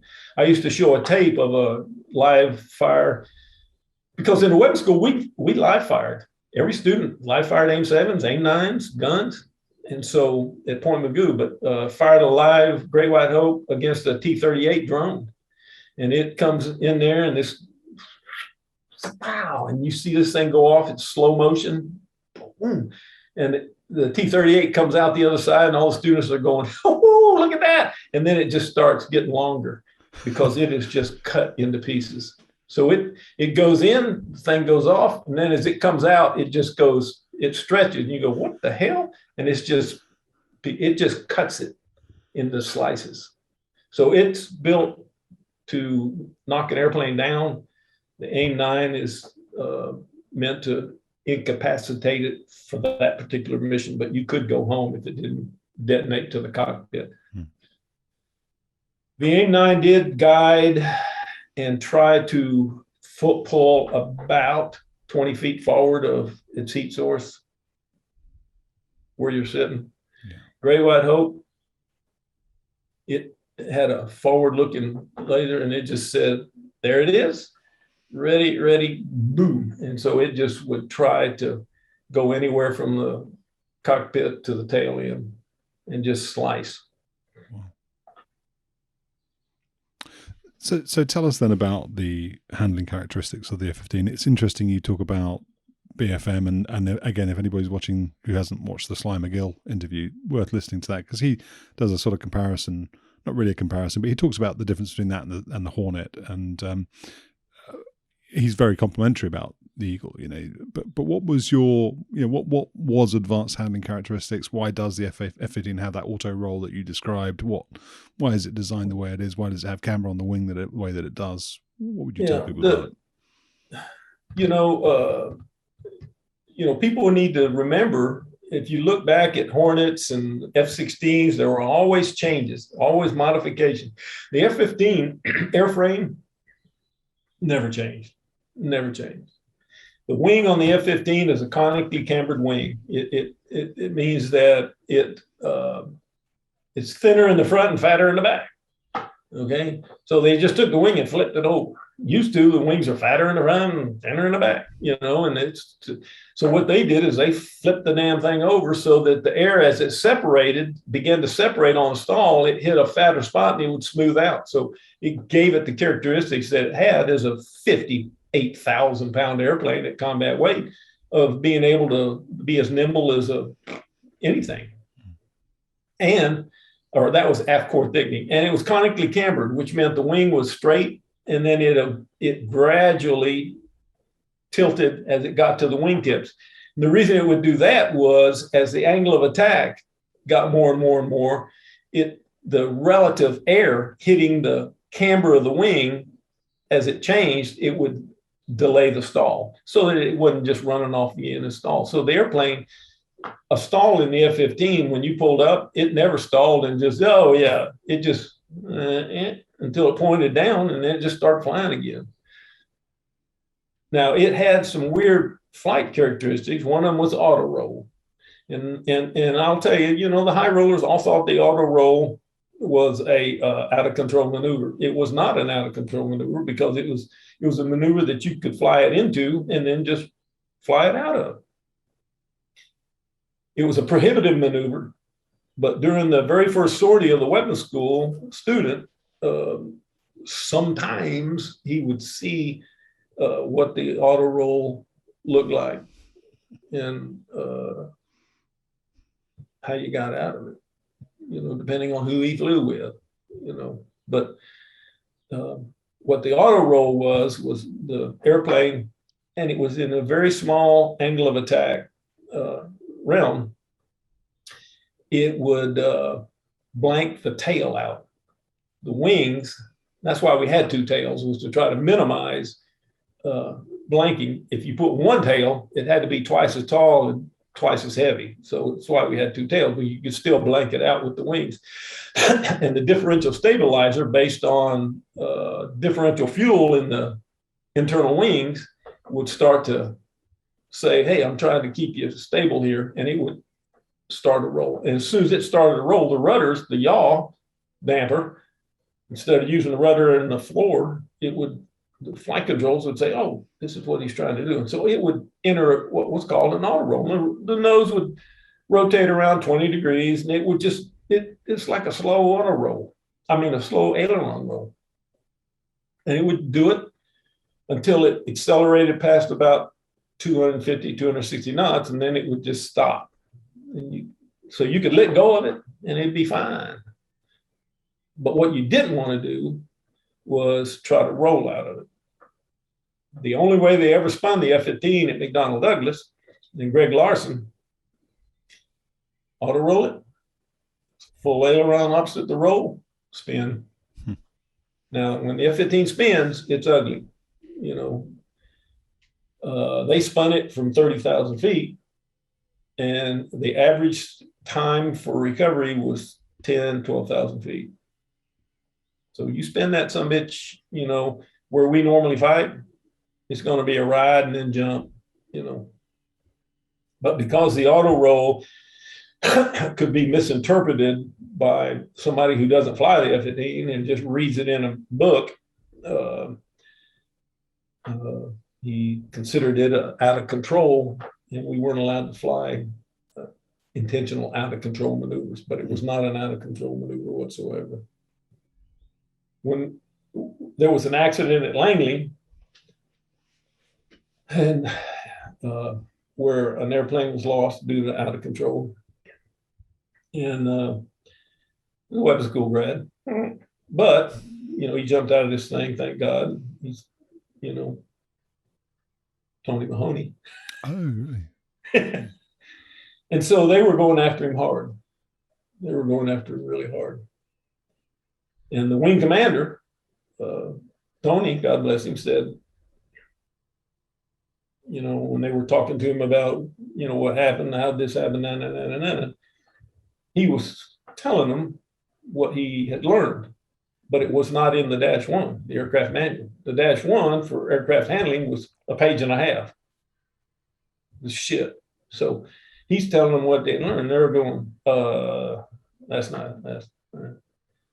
So immediately, pin that accident on Paco at Nellis. And so I'm at Langley, sitting in front of the wing commander and the accident board with the spin book from Edwards and a McDonnell Douglas rep, Glenn Larson, spin pilot. And I go, here's what's happening, and here's what happened. And we go through it all, and they're just going, holy shit. And this one star's listening and everything. And I'm going, that's why we teach this. So guys don't spin in and hit the dirt without jumping out and that, so they can recognize that. And well, the dash one doesn't say all that. Well, that's not my problem. I didn't write the dash one. Some egghead wrote that. I didn't write that. I don't read that. Well, I get back to Nellis, wing commander. One star calls and says, guess what? You're going to McDonnell Douglas and you got to rewrite that chapter. So that chapter went from 1.5 pages to 40 pages. Right. So it took me 2 months to rewrite the dash one. Embarrassing. But so people understood how the F-15 flies and why it flies like it flies, all the way from supersonic. How do you accelerate and fly the curve to go after an SR-71? Students were crazy. We're going to go after an SR-71 today. Here's what we're going to do. He's going to orbit as soon as we hear him turn up there at Omaha and say he's coming southbound. We're going to turn away from him and just go as fast as we can until we hit 9 units angle attack. And we're just going to hold 9 units angle attack. And we're just going to hold it. We're going to end up on our back up there and pretty close to 50. Not supposed to go above 50. If you go above 50, you owe a case. If you go above 60, you owe 2 cases. We never bought beer. We had cases of beer. And so you'd end up on your back and ready to fire at this SR-71 as it's coming by. So that's what it was. It was teaching them.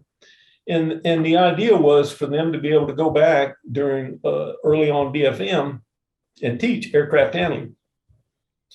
A lot of people, because sorties are defined in 5150, which is a manual that used to define how many sorties an MR pilot could get, they didn't really ever adopt aircraft handling as a required sortie. Now, you'd hear guys say, well, I'm a wingman aboard, so I went out and did some, quote, aircraft handling. Well, what the hell was that? I mean, what'd you do? I did some loops and shit like that. No, you did acro, and don't go out and do true aircraft handling by yourself, because you need somebody that knows what they're doing to look at the airplane. Don't do that. Stop. No, okay, that's an auto roll. Let go of the stick, put your hands up. And that's the way I did it at Schoolhouse. I would come in there and start to dust them off, and I'd go, okay, you're in an auto roll, put your hands on the grips. I'm coming by you. I want to see them. I want to see your hands. Or if I was in a tub with them, because we had one tub, put your hands up. Don't touch shit. I want you to see what this thing's going to do. And to me, it was very important. And we did them in the 58th. Mm-hmm. We did them. So they knew. Now, we did lose an airplane in the 58 due to a spin. And I remember the accident board president came to me and said, yeah, there just ain't nothing wrong with that thing. I don't know. I guess I went, no, there's got to be something wrong with it. And so I'm looking at the pictures of it. Half of it's burned and half of it's not. I said, the internal fuel pump on that wing right there is in off. It's not transferring the fuel. And the foot-pound pressure is exceeding about 3,000 foot-pounds based on where that pump is in the center of that fuel tank relative to the fuselage fuel tank. And in the spin book, if you look at it right here, it tells you if there's more than 5,000 foot-pounds of fuel imbalance, that the airplane should not exceed 25 units angle attack, which is what you use in the pattern. You should shoot a straight in. He's going, damn, how you know all this? So it's what I taught. When that happened, McDonnell Douglas went in, put fuel warnings for imbalanced fuel, internal wing fuel, and all that type of stuff. But that wasn't there until you'd said that. They didn't know. People don't know. They don't read. They don't read that kind of stuff. People don't. They've never seen the F-15 spin book. The green spin book. I still got it somewhere, one of them. But they don't know. They don't know, and that's why I said 10% know 90% of the airplane. I know everything that thing can do. There's nothing that it's going to do that I don't know what to do with it or what to expect from it. It's an airplane. Shit. I mean, it's like my car. You can't get in your car and go, I don't know how to turn that damn thing on, so I won't. How, what sort of state was the F-15 in when you were at weapons school? Then one of the things that I've heard a lot about is, and you mentioned it earlier, APG-63 pulse Doppler radar, supposed to have had an electronic warfare suite. My understanding is that when it came in, there were problems with both of those things. So was it the all singing, all dancing? When the airplane rolled out, it didn't have any early warning. It didn't have any RWR radar warning system. To warn if somebody else locked up to you or anything like that. And when the F-15 came out, it was such a dramatic change and advancement in everything. And the majority of the guys going into it were coming out of the F4 or me coming out of an F5. You talk about avionics, shit, I had a radio in it. I used to carry a fuzz buster. You know what a fuzz buster is? Yeah. I used to carry one of them, stick it in the dash just so when I knew, oh, somebody's looking at me. It works, So when it came out, it was flown like an F4. It just was flown like an F4. And so it was just, it took a while for us to figure out, how to use that radar effectively and correctly. It gave us so much information. In the weapons school and at Nellis, we had a Hughes tech rep assigned to our squadron, Wayne Waller. And you could go into Wayne Waller and he'd review tapes with you and stuff like that. And you'd go, the autoguns box is a 10 by 10 square. It'd be cool if it were like a 20 by 20 and you could move it with, say, the axe symbols. The next day, it was in there. Wow. I've cranked the F-15 at the weapons school after talking to Wayne about stuff. HUD come up. It said, "Hi, Paco." That's how you could change it. In the F4, you couldn't change software. It's hardware. What you get is what you got. The F-15, constantly. You could constantly change and upgrade, stuff like that. And did the radar perform then as the brochure said it would? You had this intelligent capability where it present you with synthetic symbology. It would tell you what it was seeing rather than expect you to interpret it. Did it do that well? Well, the manuals were extremely good at telling you what the symbols was. Okay, this is a target designation box, a TD box. This is a steering dot. But it didn't tell you what that was relative to anything out there. And the problem with the radar is we transitioned from a pulse radar to a pulse Doppler radar, okay, where now we can actually look down, So everybody's in the F-15 early on saying, shit, I'll get up here in the high 30s and I'll just look down and find everybody. But the radar beam was smaller and they didn't understand pulse Doppler engineering. Pulse Doppler is the easiest way to explain it. It's like a train coming at you. You hear it gets louder and louder and louder, and then it gets less and less and less as it goes away.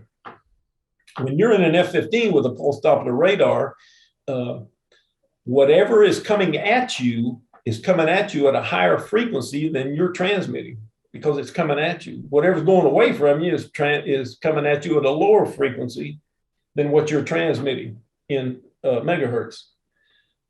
When you're on the beam, a pulse Doppler radar is equal to what you are in frequency. So you're sending it out and it's coming back, same frequency. But the amplitude of that frequency is based on the target background. Well, the largest target background out there is the Earth. So when an airplane would turn into the beam against an F-15 radar, the amplitude of the Earth relative to the speed of the F-15 measured in megahertz could be 40 amps. but the target all of a sudden was 2 because it's smaller. Boop. Oh shit, brake lock. So you had to understand what pulse Doppler was. And one of the longest classes in the schoolhouse was teaching F-15 radar pulse Doppler. Right. People don't know what that, they don't know.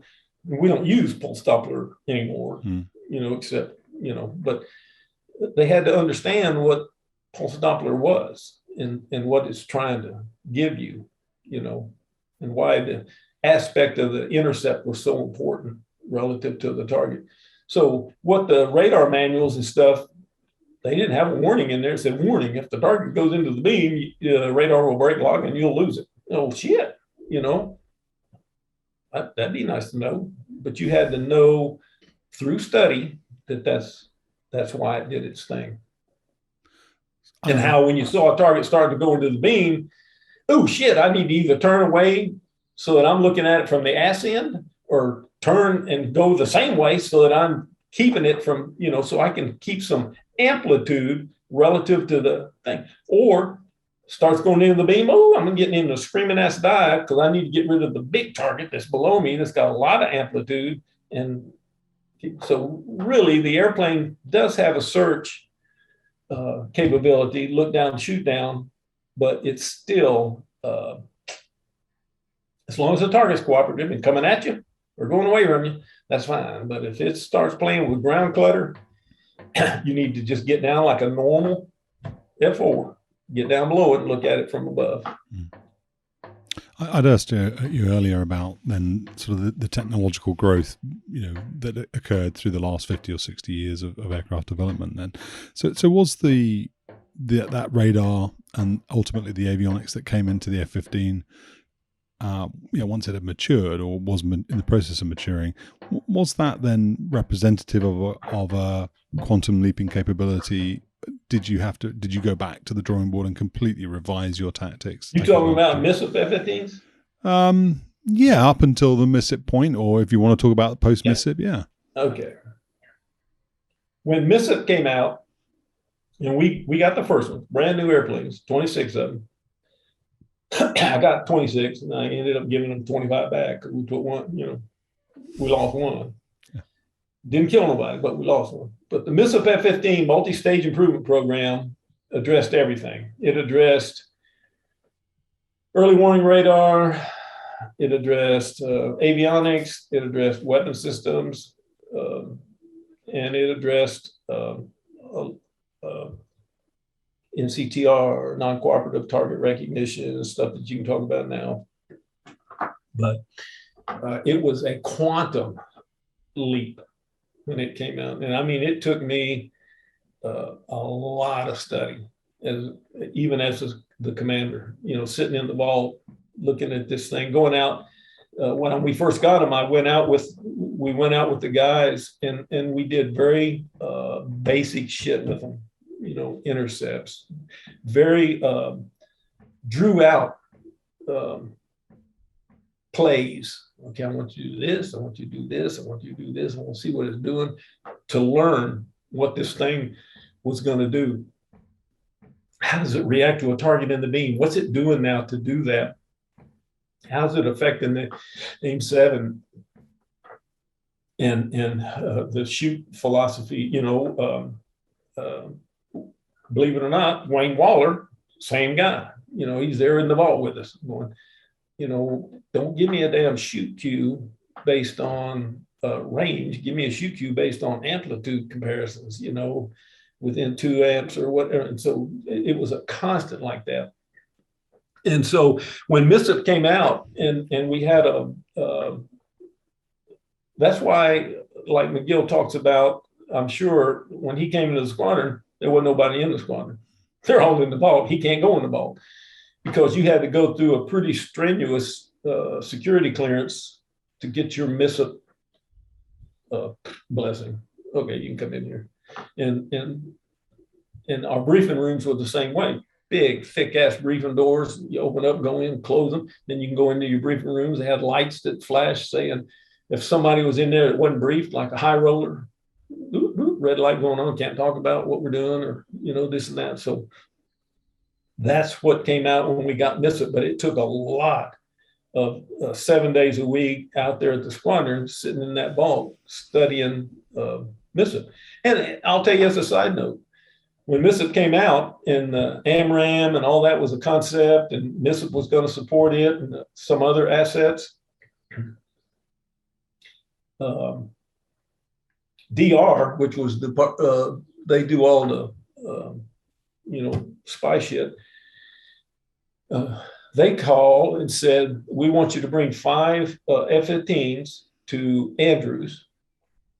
And Secretary of Defense Cheney wants to fly. We want him to fly in the back and see all this magic shit that MSIP has. And we want him to understand it enough that when he sits in front of a closed door session of the armed services, he can qualify and justify this black program. So the wing commander at the time comes over and says, guess what you're doing? And he gives me the paper and says, I take 5 of us and we go to Andrews. Go to Andrews, we fly him on Saturday, Sunday, Monday morning, and then we leave, fly him twice a day. And he's in my back seat.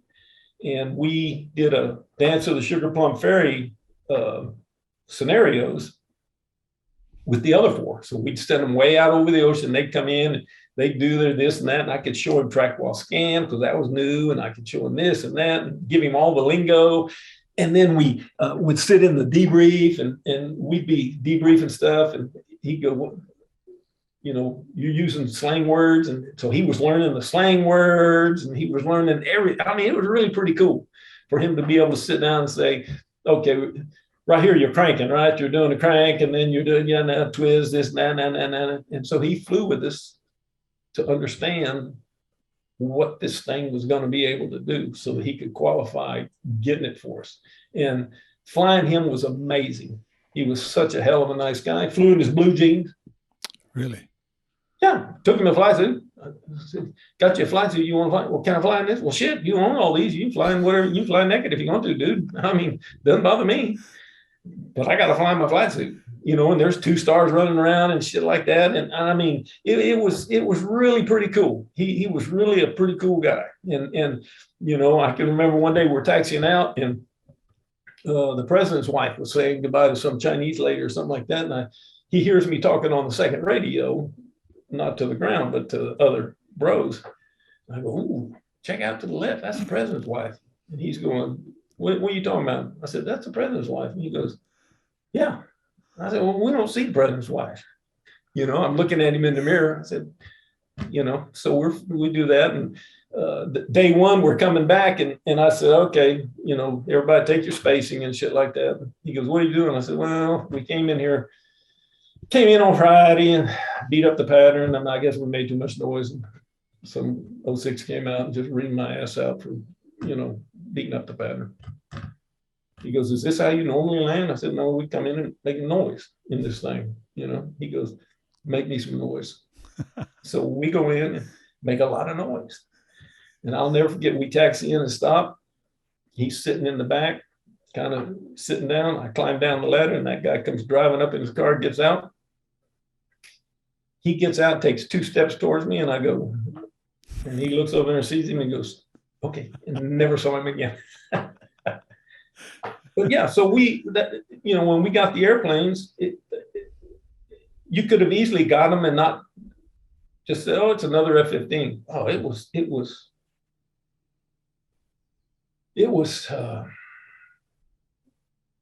totally different. Totally different. I mean, I can remember taking new guys in the squad. I mean, Rico, Rico's got 3 MiG kills. Okay. I can remember sitting in the armament area to take him out on his first, quote, MSIP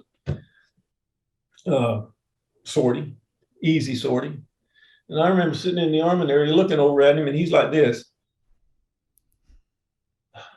looking at everything. And I said, I tell him on the other radio, I said, you need a drool cup. Just strap you a drool cup on here, dude.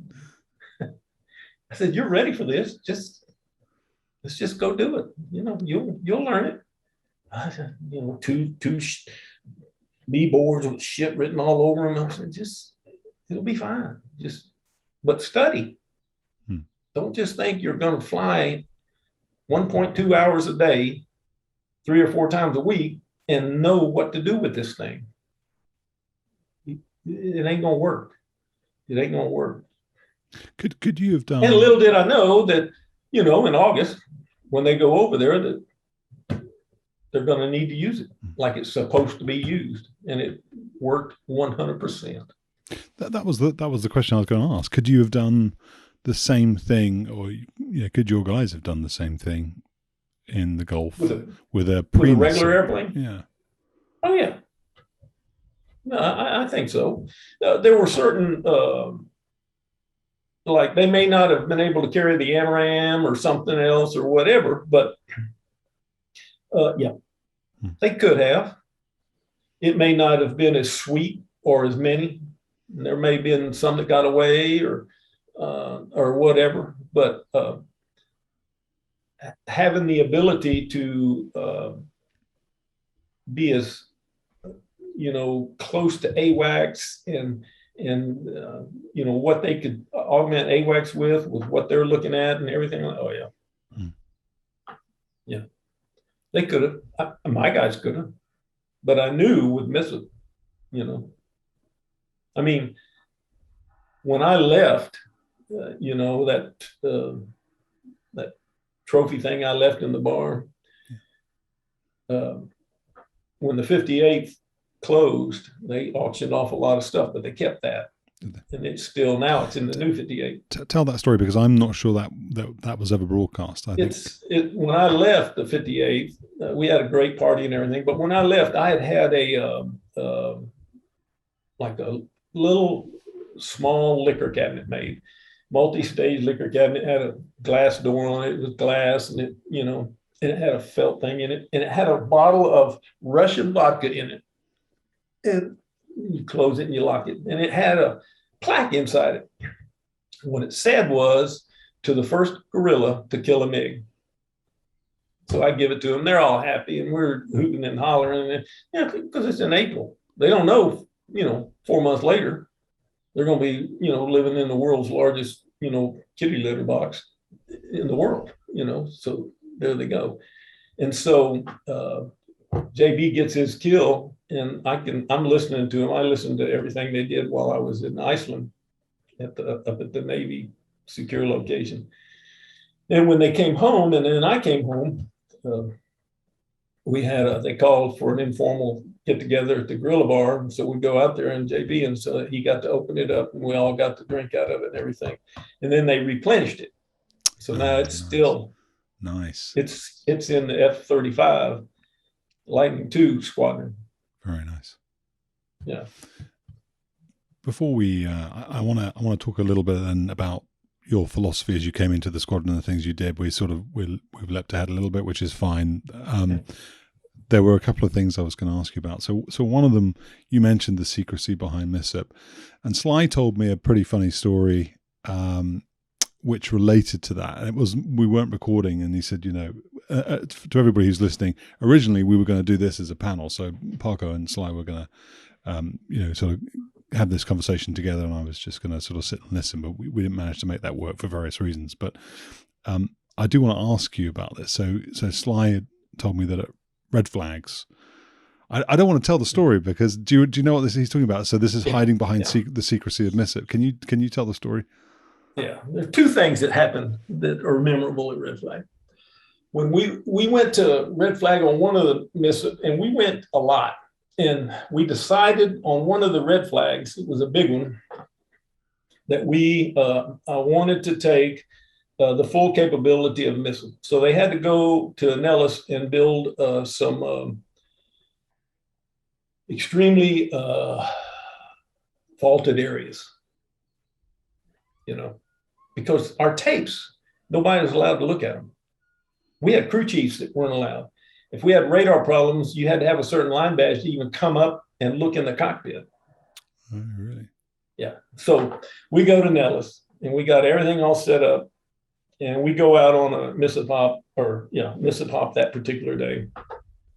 Bunch of lawn darts, running around out there, and just, nug heads with, good looking haircuts and shit. And we'd been there 1,000 times.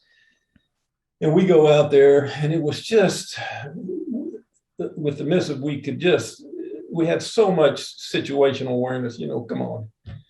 And we're just wailing away, doing our thing. And come back. And, no, we just start wailing away. And in Red Flag, they had kill removal. When you got shot, they had a goon that was watching, because everybody carried these pods that told where you were, and 3-dimensional this and that, and they had missile flyouts and stuff. And so we're wailing away and everything, and all of a sudden, then we're cranking and we're turning outbound, and all these guys are chasing us and shit.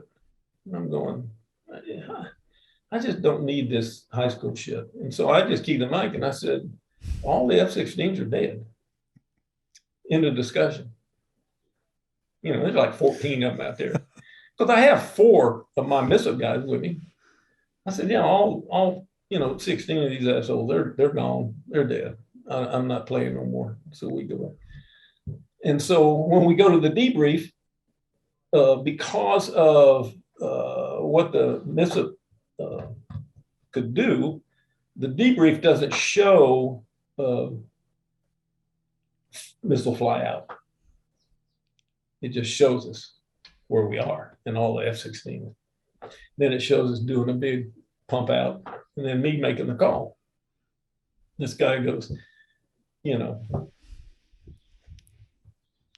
really nice haircut and shit. And he says, I need to see your tape. I said, I ain't showing you shit. I don't have to show you shit.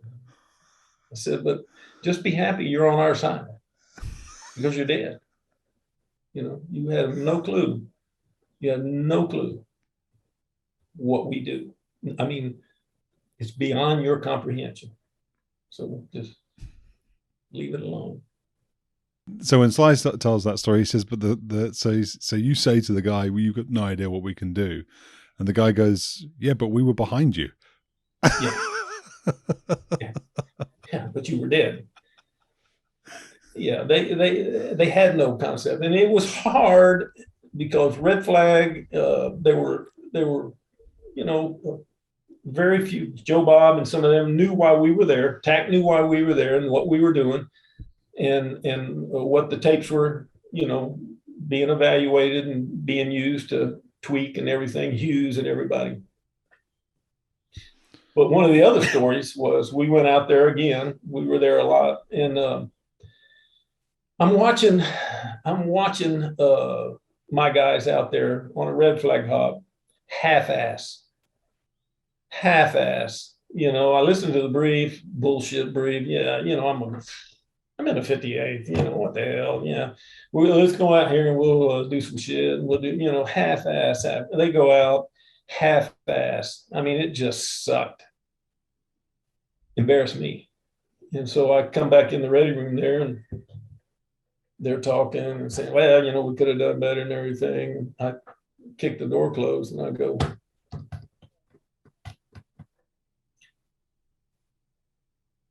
you guys embarrass me. Take off your gorilla patch. I don't want none of you assholes in the gym or in the club tonight. It was a Friday. I said, I don't want none of you assholes in the club tonight with anything to do with me. I don't want you to talk to me. I don't want you to wear a gorilla patch. You can wear an Eagle driver patch. I don't give a shit what you wear. But right now, I don't want to see you. And when next week, when you earn the right to wear my patch, I'll let you. But just stay away from me from now on. I mean, it really embarrassed the shit out of me. And let me tell you, the next week, it was ugly for them. Yeah. I mean, they were back to where they needed to be. And it was like by a Wednesday, I said, okay, put your patches on. Oh, yeah. I made them yank them off. So this ain't the way we're doing this. We're not going to be half-assed and just, it's Friday, what the hell, we're going to the club. No, we're not doing this. Was that generally sort of your leadership style then? I don't know how you would describe that. I mean, maybe a sort of management trainer or something would know what the definition is, but, wearing your heart on your sleeve, not caring, I'm guessing, not caring about whether you were popular, expecting everybody to rise to the same standard as you. Yeah. I don't give a shit. Yeah. You know, I don't care if you agree with me or not. You know, if you have your opinion, I'll listen to it to a point. But if it's an argument, ain't my problem. It's your problem. This is the way we're doing it. And I used to tell them 1,000 times, if there's a doubt in your mind, there's no doubt. Period. But it's my way. You know, I didn't just start, I didn't, you know, saying this ain't new to me. You know, I just want you guys to be the best you can possibly be. I remember take the ORI, you know, when we had the ORI, you know, the general that did the ORI debrief and said, best squadron I've ever seen in my life. And I mean, I was excited until they told me in April, well, you just got promoted. You're leaving, going to Iceland. Iceland, what the hell's that? But yeah, it was. Now I did have some good guys, and I did have somebody that was in personnel that was a very dear friend of mine, been an aggressor pilot. And, you know, like cheese grater, you know, he walked in, I was at the club. We were in the club one night there for Red Flag or whatever. And this big dumbass walks up to me and wearing his aggressor patch. And he goes, hi, I'm Rob Grater, sir. I said, I'm proud of you, but, you know, what do you need? He said, I'd really like to be in your squadron. Really? I said, well, tell me about yourself. You know, so he tells me a little bit about it. I went, well, let me check. So I go back Monday and pull up his record. I go, you know, a month later, he's standing at the door. JB Kell, Tellini, yeah. So a lot of these guys, they asked to come because they knew me from school. JB went through the schoolhouse, Tellini went through the schoolhouse, Grader went through the schoolhouse, you know. Drake, so they knew who I was. Yeah. But they also knew that it was going to be my way. You know, we're not going to be worrying about chrome cigarette shit in the squadron. I don't care how pretty it is or whatever, but you know, we're not here to look good. Not here to look good. The day I took the command of the squadron, we had a, you know, change of command and all that kind of stuff. And I went back over to the squadron about 4 p.m. I had a Marine exchange guy there, and kind of walk in. He goes, hey, you know, excited to have you come. I said, yeah, you know, clean your shit out. I already talked to the detailer. You're out of here. OPSO comes out. Congratulations. I went, no, man. You and I don't like each other. We never have. Pack your shit. You're out of here. Right. I mean, I just went through. And the wing commander, he told the wing commander, he went to the wing commander, this guy did, and said, you've made the biggest mistake you've ever made in your life. He will kill half those guys with his attitude, the way he is. This wing commander's 1-star goes, I've known him 20 years. I think it'll be fine. Yeah. That was going to be my question about one of the things you hear about the people when they ascend to leadership positions in the Air Force is they start, your expression is sort of drinking the Kool-Aid, you know, sort of big blue, kowtowing, you know, sort of enforcing things like uniform standards and that kind of thing. And I was going to ask, did you have a layer of protection that meant you could focus on your squadron being tactical and not having to toe the line on things like? I worked for 3 wing commanders when I was at Eglin. First one was a 414th weapons school instructor when I was an aggressor. He and I knew each other. Ended up being a 4-star. Second wing commander, he and I had been aggressors together. He ended up being a 2-star. Third one, I didn't know him. Came in, seemed like a pretty good guy. And going through the change of command, his change of command, he's standing there, his wife's standing there, General Horner's standing there, General Horner's wife, Mary Sue's standing there, going through, hey, glad to meet you, man. Sir, how you doing? I get to General Warner. Hey, Paco, how you doing, sir? I've known him forever. He goes, if this guy doesn't work out, let me know. That's what he said. That guy immediately knew then, next week, he's flying with us. And he flew with us the whole time I was there. Yeah. He was attached to us. And he went to the desert with him. That wasn't Rick Parsons, was it then? That was Rick Parsons. Okay. Mm-hmm. Okay.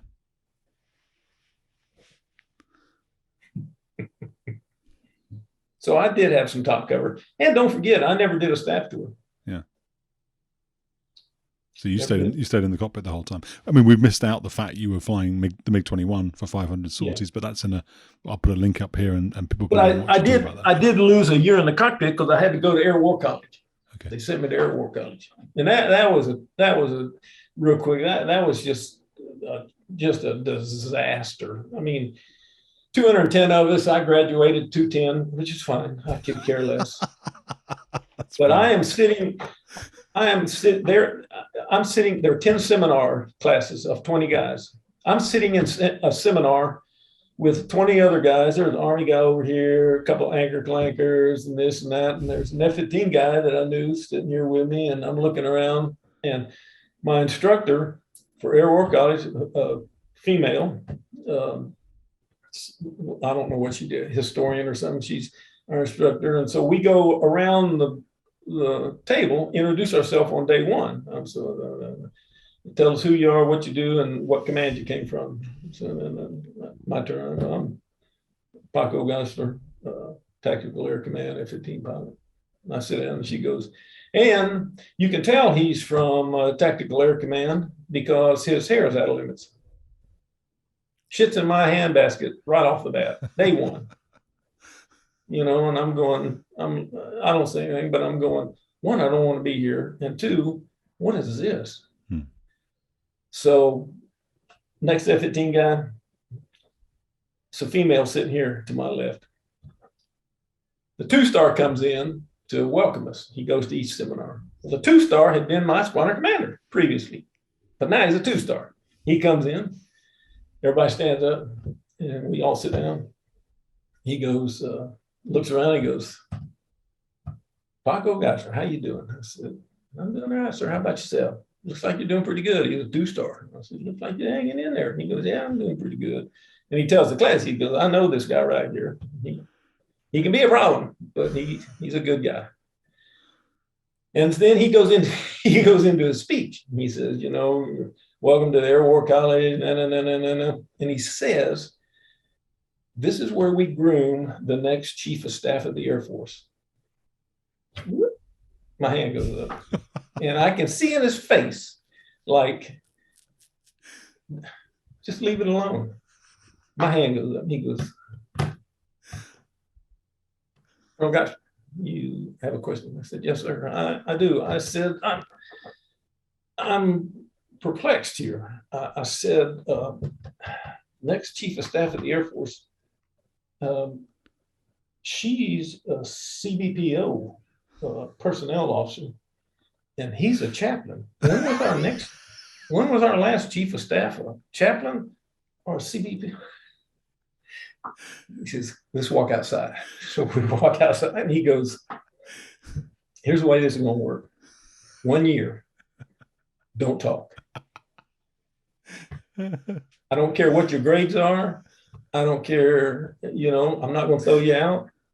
Just sit there, don't talk. And a year later, you'll probably go back to the line. You won't have to go worry about a staff job. I said, okay. But my reputation was shit for a year, but I didn't care. All I wanted to do was get out of there. When was our last Chief of Staff a chaplain? or female CBPO personnel officer? Why am I here? Yeah. But I wouldn't have done that except I knew him. Yeah. In fact, he wrote my letter of recommendation to go to the weapons school as a lieutenant colonel squadron commander. I did him good when I was in his squadron, and he did me good by sending me to schoolhouse. And then I see him 2 years later, or many years later, when he was a 2-star. One of the, I can't stop laughing about that thing. One of the things that I mentioned BD earlier, whose call sign will just have to remain BD. I can't expound on that on this family-friendly podcast. But he mentioned your affiliation for, is it WWF?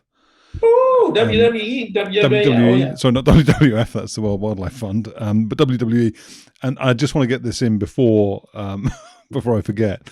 But can you talk a bit about how that manifested itself at weapons school? Yeah, I know what you're talking about. When I was, I like it. It used to be WWF, and then they were sued by the, and they had to change it to WWE, World some foundation, animal foundation. But and I'll tell you, when I was a 58th commander, I used to pay per view WrestleManias, and squadrons, they all had to come over, wives and all kids, and sit around and watch Hulk Hogan and all of them. But when I was in the weapons school, we used to go there was a casino in Nellis and in Las Vegas. It's not there anymore. It was a showboat. It was you could bowl there and go to a buffet, but upstairs they had a wrestling thing where the WWF guys came to wrestle, and they wrestle every Friday and Saturday night. And one or two of the guys from the schoolhouse would go with me every once in a while just for the entertainment. But I'd take my daughter, she was 5, we go watch the wrestling. And my favorite guys were, they're called the Legion of Doom. And I remember taking my daughter, she's like 5 or 6, and we're going up the steps by where their locker room is. And they came out, Road Warriors, in their makeup and everything. They came out and they kind of stopped. And I mean, I'm like up to the guy's chest. This guy's got there's 2 of them, and they're probably 375, 400 pounds, 0 fat, muscles in their shit. I'll just say that. Huge. And I stop and I go, damn. And my daughter starts crying. It scares the shit out of her. So she's hugging on my leg.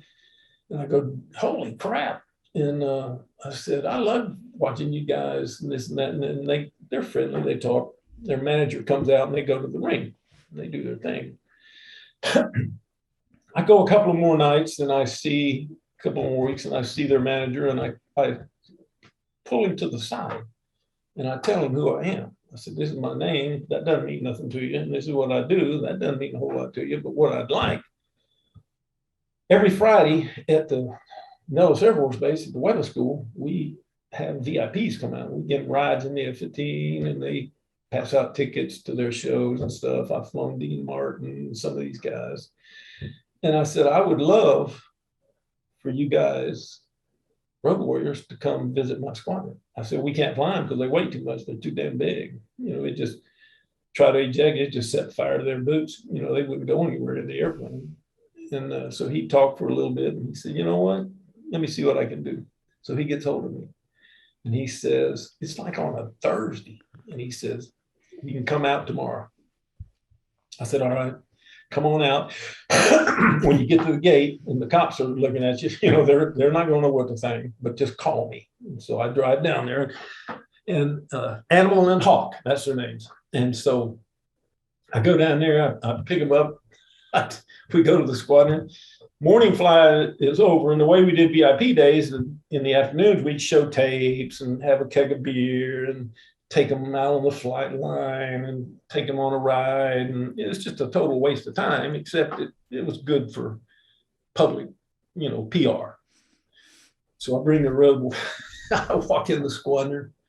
We don't have scheduled VIP.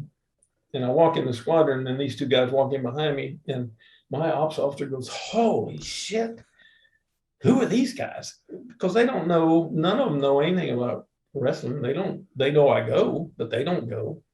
I said, these are world champion tag team guys. This Hawk and this is Animal, Road Warriors. And they've got all their shit on and everything. And we go to the flight line and we show tapes. They're very, very nice. They're not like their personality in the ring. They're very, very cool. and this and that. And so everybody's having a good time with them, you know, and I'm telling them to whip Buffalo's ass. And, you know, it's just really cool. And it gets to be about 5:30. And I said, can you all go to happy hour at the officers club with us? And they said, well, what is that? And I said, well, it'll be all pilots from all over the base and all the different units, squadrons be over there. It'll be packed. No. So I'd like y'all to go if you don't mind, you know, have a beer or two and come in and just, you know, make an appearance, you know. And they said, okay. So we go over there, and let me tell you, Steve, we walk in the front door of the club, and it's packed as it was back in the day. I mean, it is just packed, noisy, hot. The strippers haven't shown up yet in the back. They don't come until like 9. And it's just, I mean, you can't even hear yourself think. Jeannie, the bartender's running around. She knew if she knew you, she knew what you wanted. She'd just bring it to you. You didn't have to go to the bar. Larry's the bartender, and that. And we walk in there, and you could drop a pin. I walk in, and these two guys walk in behind me. And people turn around and looking, and I'm talking to Joe Bob and them, and I'm going, these are wrestlers. You watch that shit? And I'm going, really? Look at this. And they're going, shit. And so we're talking and this and that. And so they stay for about an hour. But during that hour, I told one of them, Animal or Hawk, I can't remember which, I went, see that guy right over there by the bar that's leaning over the bar trying to order a drink from Larry? He said, yeah. I said, go over there, put your hand right between his legs and just throw him over the bar. I said, he likes it. Really? I said, yeah, go. And you know who it was? Mike Roy. Weighs 90 pounds, you know. He goes, flips his ass over the bar in back there where Larry is and stuff. But, oh, yeah, I brought the Road Warriors, Legions of Doom, out to Nellis. Now, the wing commander stuff, they didn't know. They didn't come over and see him or anything like that. But, yeah, we brought them out there and had a good time with them. They were really pretty cool. Fridays was VIP day. We had Sammy Davis, Dino, a bunch of acts from downtown. They would come. We'd have a flight suit for them and, you know, give them their training and then show them videos and stuff and then go out and fly them. And I flew Dean Martin, and it was fun. And then about 2 weeks later, Buffalo was supposed to fly Sammy Davis. He came out, little bitty guy. He came out, we had a flight suit and this and that, and he's walking around smoking, and we go out on the flight line and they talk to the enlisted guys, which is cool, and give them tickets and stuff like that. Wing commander's there, obviously, for, you know, real VIPs. And he says, the wing commander says, well, Mr. Davis, if you're ready, we can go ahead and climb in and get ready to go. And, you know, I ain't getting in that motherfucker. That's what he says. And everybody's going, he goes, Dino flew 2 weeks ago, scared the shit out of me. He said, I ain't riding in that thing. I don't mind walking around out here, but I ain't. He said, well, that's kind of why you're here. He said, I don't give a damn what you think. I'm not going to. And so he says, would you at least get in it so we can get some pictures? He said, I'll get in it by myself, but better not be anybody else get up that ladder. So he got up in there, we took pictures. He wouldn't fly. He didn't fly. But here's a story that'll interest you to show you how people were with that unit and how close we were with even the enlisted guys. My wife and I came back from Johannesburg in 2019. We had done a trip out in South Africa so I could see some white sharks and great whites, and she could do a safari and all that type of shit. And we're coming back from Johannesburg, and we land in Atlanta and go through customs. We're walking through customs and do our global entry and all that kind of stuff. And then you pick up your bag and you walk through. And if you have anything to declare, you tell them. Otherwise, you just go on through. And we get to where the two border customs agents are. Guy on the right, Cassie's right here. Guy on the right just waves her on through. The guy on the left goes, stops me and says, you know, put your bag up here. Oh, fuck. So I put my bag up there. He says, you got a passport? I give him a passport. He opens it up. When'd you quit flying the F-15? This was in 19. You know, and I go, how in the hell how in the hell you don't want to fly the F-15 by looking at my passport? He goes, I was a crew chief when you were there, Paco. Oh, really? How about that? 40 years later. Wow. Isn't that cool? Yeah. Yeah. Yeah. That was really, really probably one of the neatest things that ever happened. You know, this guy looks at my passport. Would you quit flying the F-15? 22-year-old crew chief in the 433rd Fighter Weapons School Squadron. Incredible. Well, so I mean, that is more broadly then coming back to something you did mention earlier. We did talk about earlier then, in terms of your success and the balance between being maybe a disciplinarian, showing respect, being prepared to listen to a certain point. Do you know, when you were going through this experience as the squadron commander for the 58th Tactical Fighter Squadron, the Guerrillas, are you sort of feeling your way through that? Do you have to, you know, is there an OODA loop? Are you looking at what's happening, adjusting, observing? You know, what do you do? You know, I probably, no, I probably, well, one, I was not concerned about what my next rank was going to be. I didn't care about promotions, you know, and I was deep selected to lieutenant colonel and colonel, but I didn't care. All I wanted to do was what I needed to do right then, you know. And so, like as a squadron commander, my thing was, how can we leave here where it's just 3 squadrons of F-15s and do something other than fly against each other? And I spent 90% of my time on the phone, primarily with Nellis and the 422. And I remember, you know, Nellis, one of the big things about Nellis is Nellis was where they wrote the 3-1 tactics manuals. They bring people in from the field and they put together 3-1 manuals. And a lot of the tactics that were developed at Nellis were as a result of the 422 tactics development. Those are very experienced guys. And there was stuff that was in 3-1 that I would go, my guys can't do this shit. Brand new lieutenant can't do this shit. You know, he's going to be hanging on. You know, he can't do this shit. We need tactics that are that are made that a squadron can do, not the 422.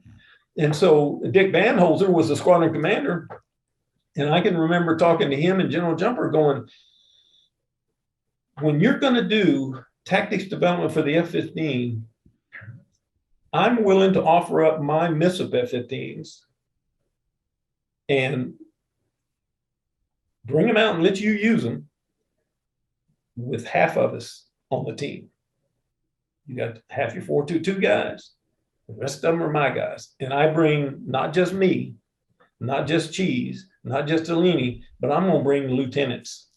And if they can't do this shit is not right. You know, we need to make it right.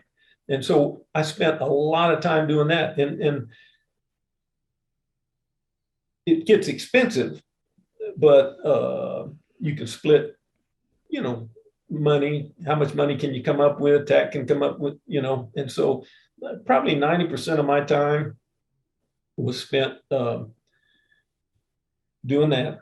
And I had some discipline issues. You know, I had a guy blow a DUI. He called me, you know, and said, hey, and Saturday night he blew a DUI. I said, damn, that could be a career ender back then. He blew a DUI. Hell of a good guy, mid-kill. I said, all right, I need you to come out to the squadron on Sunday. So he comes out on Sunday. I call the JAG lawyer. He comes out. I said, he blew a DUI, no harm, no foul. I'd like to, you know, do a letter of reprimand on him. I'll have a letter of reprimand. He'll sign it and everything. And then I'll keep it for his permanent file. He said, okay. So he witnesses that and signs and everything. I said, okay, thanks. He leaves. Monday morning, 8 o'clock, wing commander, ring. Hey, what you got? What's this?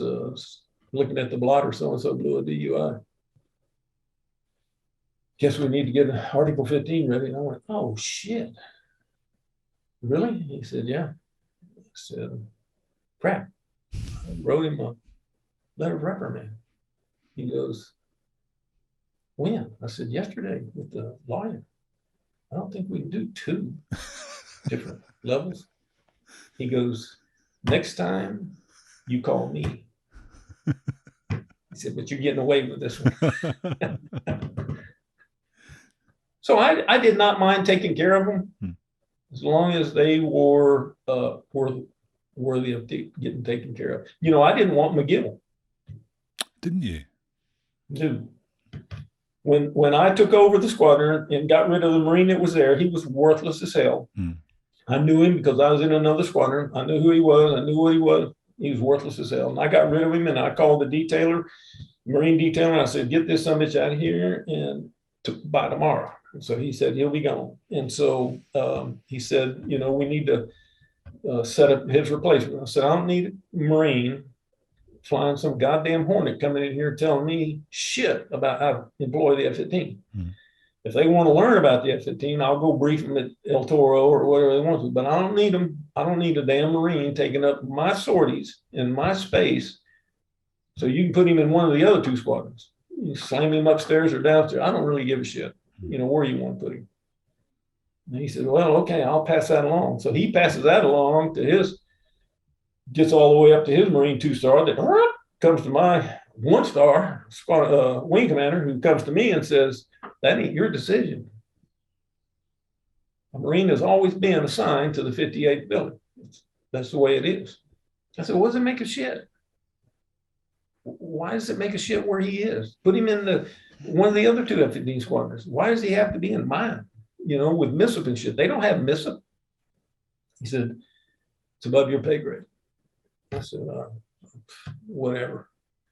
So he shows up, you know, and I called Tyndall and say, you know, is this guy a good guy? Yeah, he seemed like a good guy. I already have a hard on for that he's coming, you know, because I didn't want a Marine. And, you know, he shows up and he's, you know, I didn't talk to him for like a week. I see him walking down the hall, you know, hey, sir, how you doing? You know, I just walked by and just, hey, dude. One time I checked him into the wall, just for him, boom. He's going, damn, who? And so he's talking to the guys going, is that guy the guy that looks like he's 10? Is he the squadron commander? Yeah, but he's just, that's just the way he is. You know, you either are one of us or you're not. And right now, I don't think you are. And so he eventually got his clearance and flew with him a bunch and that stuff. And now it was probably one of the best decisions because 2 of the Marines that were with me at Constant Peg called me and said, you've got the best Hornet driver that I can think of. Right. And now, you know, we're as close as brothers. But no, I didn't want any part of him and didn't accept him when he showed up. So that's my bad. But yeah, he was more than worthy of being there.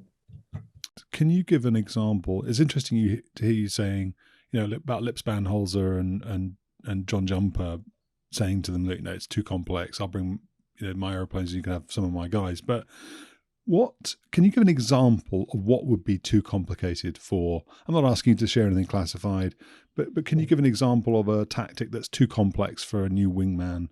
Well, like. In particular, at the time, the MSIP airplane, not only its avionics, but there were some weapon systems, there were some assets that it had that were in very the switchology and everything. It was pretty intense. And remember, they didn't get it in replacement training, RTU. Tyndall didn't have it. Langley didn't have it. So if you came to me from Langley or Bitburg or Schusterberg or something, we're the only ones that have it. And, you know, we would send guys that came to McDonnell Douglas in the middle of the night so that they could reprogram their simulator so that they could learn just some of the switchology. Right. Oh shit, yeah. You'd fly a simulator at McDonnell Douglas at 2 a.m. for a week just to understand. You weren't even allowed in the airplane. Okay, so now you're going to take guys with 2,000-3,000 hours in the F-15 that know how to fly the F-15. That's not the issue. It's using missiles. And you are going to develop in and out and crank tactics and all this kind of stuff. And then you're going to take a lieutenant that has 50 hours in it and say, hang on, asshole, you know. Uh-uh. Yeah. His field of view is about this far. Everything that's going on around him, because he's confused. He's confused at what he's doing. I mean, what he's listening to and everything. So it's very easy to sit down and write tactics that, hey, this is what we're going to do, hoping that everybody that's flying that tactic has 3,000 hours. It doesn't float with me. It was no different than, you know, and I related it back to the weapons school. It's no different than, well, hell, why don't we just take him right out of RTU as a lieutenant and send him to the weapons school? What's the difference? I told Banholzer, I said, we have criteria. We had criteria when he went through the weapons school. I said, we had criteria for you to be here. You know, you had to have so many hours. You had to be rated this long and no longer than this. It's a very small window. You had to have so many hours. You had to have all this criteria to show up. But yet we can write tactics and put them in 3-1 that some brand new LT is supposed to be able to do. That's bullshit. You know, that's just not right. You know, we need, for those tactics to be valid, we need input from them too. You might think they're stupid, you know, and I told Bando, I said, what do you care? All your guys have 3,000 hours, lawn dart drivers and all these guys, you know, you've got all this experience level, everybody walking around, lieutenant colonels and shit. I said, I got guys walking around that, you know, I still worry about them in the pattern sometimes, you know. So, and I need to bring them up to speed. So that's what we did. And we took them to Nellis and AAACT, one of the biggest tactics development programs back in the 80s and 90s. It's called AAACT, all aspect, everything. And we were 50% of it. We had Cheese, and we had Tellini, and we had JB, and we had me, and we had McGill, but we also had Rico, and we had Bruce Till, and we had Murphy and Oates. So we had the dumbasses that were brand new. And I call them dumbasses because, not because they're dumbasses, but because they're dumbasses. You know, they they want to be the best, but they just haven't had the time to learn 90% of this airplane. Well, they need to be there, and they need to have a voice just like me to say, well, this is too hard for me. I think it would have made it easier if I'd have known this, or if I'd have been okay. And that AAACT thing that we did for 2 months, where I loaned them half my airplanes, and as long as they gave us half the crew, was phenomenal in bringing tactics development back to the field instead of just Nellis saying, the more complex we make it, the better it must be. No, not necessarily true, you know.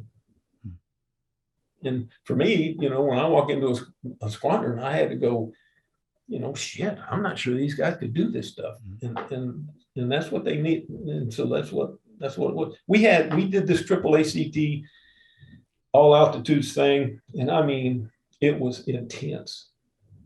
And during that entire program, of all the hundreds and hundreds of sorties, and it led, I think, to the redevelopment of the weapons schools and to the integration of multi-systems, and like we saw at Desert Storm and all that kind of stuff. I think it led to that particular program, AAACT. Within that program, thousands of sorties that we flew, hundreds of sorties we flew. We had one fratricide. One F-15 shot down one other F-15. It was me. Really? And I remember debriefing, telling Manholzer, I said, yeah, I did. I just, you know, misidentified. slammed him, slammed him. If I can do that, what do you think that lieutenant over there? He'll kill 5 of us, I said, so if I got that, me, me, Ben, I've known you 1,000 years. If I got that fucking confused, what do you think that guy right there is going to do? But yeah, we had one fratricide, it was me. Smacked another F-15. And not from 30 miles. He's 3 miles on my nose. But I wasn't looking at him. I told him, I said, I told Wayne, I said, I got confused a little bit by what I was looking at and just said, I think I'm getting ready to get asshole. Whoosh, and let it go. And I just smacked him. Bandholzer, Yeah. I said, yeah. I wasn't afraid to admit it. I said, I was just confused. But by God, if I'm confused, these guys, if they're not telling you confused, they're just lying to you. So, and that's how we had to do it. Do you think that those sorts of lessons are learned in the long run, or do you think that they get forgotten? I ask, it's a bit of a loaded question because Earl Henderson said to me 15 years ago or so that the tactics he was seeing were far too complicated and that they would go to shit the minute an engagement started, and that it would all then just be a massive shit show. It was, and that was the problem. 3-1, which was our classified tactics manual for the F-15, was probably 2 inches thick. Damn, F-15 spin book was as thick as that. I mean, there was shit in there. It was just, you would go, well, we didn't teach it in the weapons school. We don't do this shit in the weapons school. This is stuff that's written down that where would you ever be able to do this? And if you've never done this and you try to do this, I mean, Earl, he remembers we would go out in T-38s, 4 or 6 T-38s, and we could totally disrupt an entire 40 plane package of a plan in 30 seconds. You could just fly through them and it'd be just a shit show. What are they doing? What are we doing here? Why does it have to be so hard? It just doesn't have to be that damn hard. You just have to know what you have available to you to use to your benefit, and you have to have absolute confidence that that guy that's 9,000 feet beside you is the same way. That guy was trained the same way, that he is ready to use 90% of that airplane and knows what to do with it. If not, put him out there and let him cap for AWACS or something, even back there 200 miles away from you. But put the people that know what they're doing and write those kind of tactics. They don't have to be the most difficult. You don't have to, the more complex we make it, maybe it'll be better. No, not necessarily true. It's too hard to follow. If you're sitting in a briefing and there are guys, I've sat in briefings where there are guys that write this side and this side while you're briefing, and you're sitting there going, are you going to be reading that while we're out there? What are you doing? That's like telling Rico, you need a drool cup. If you're not ready to fly this off, just tell me. If so, just do what I told you to do and it'll be fine.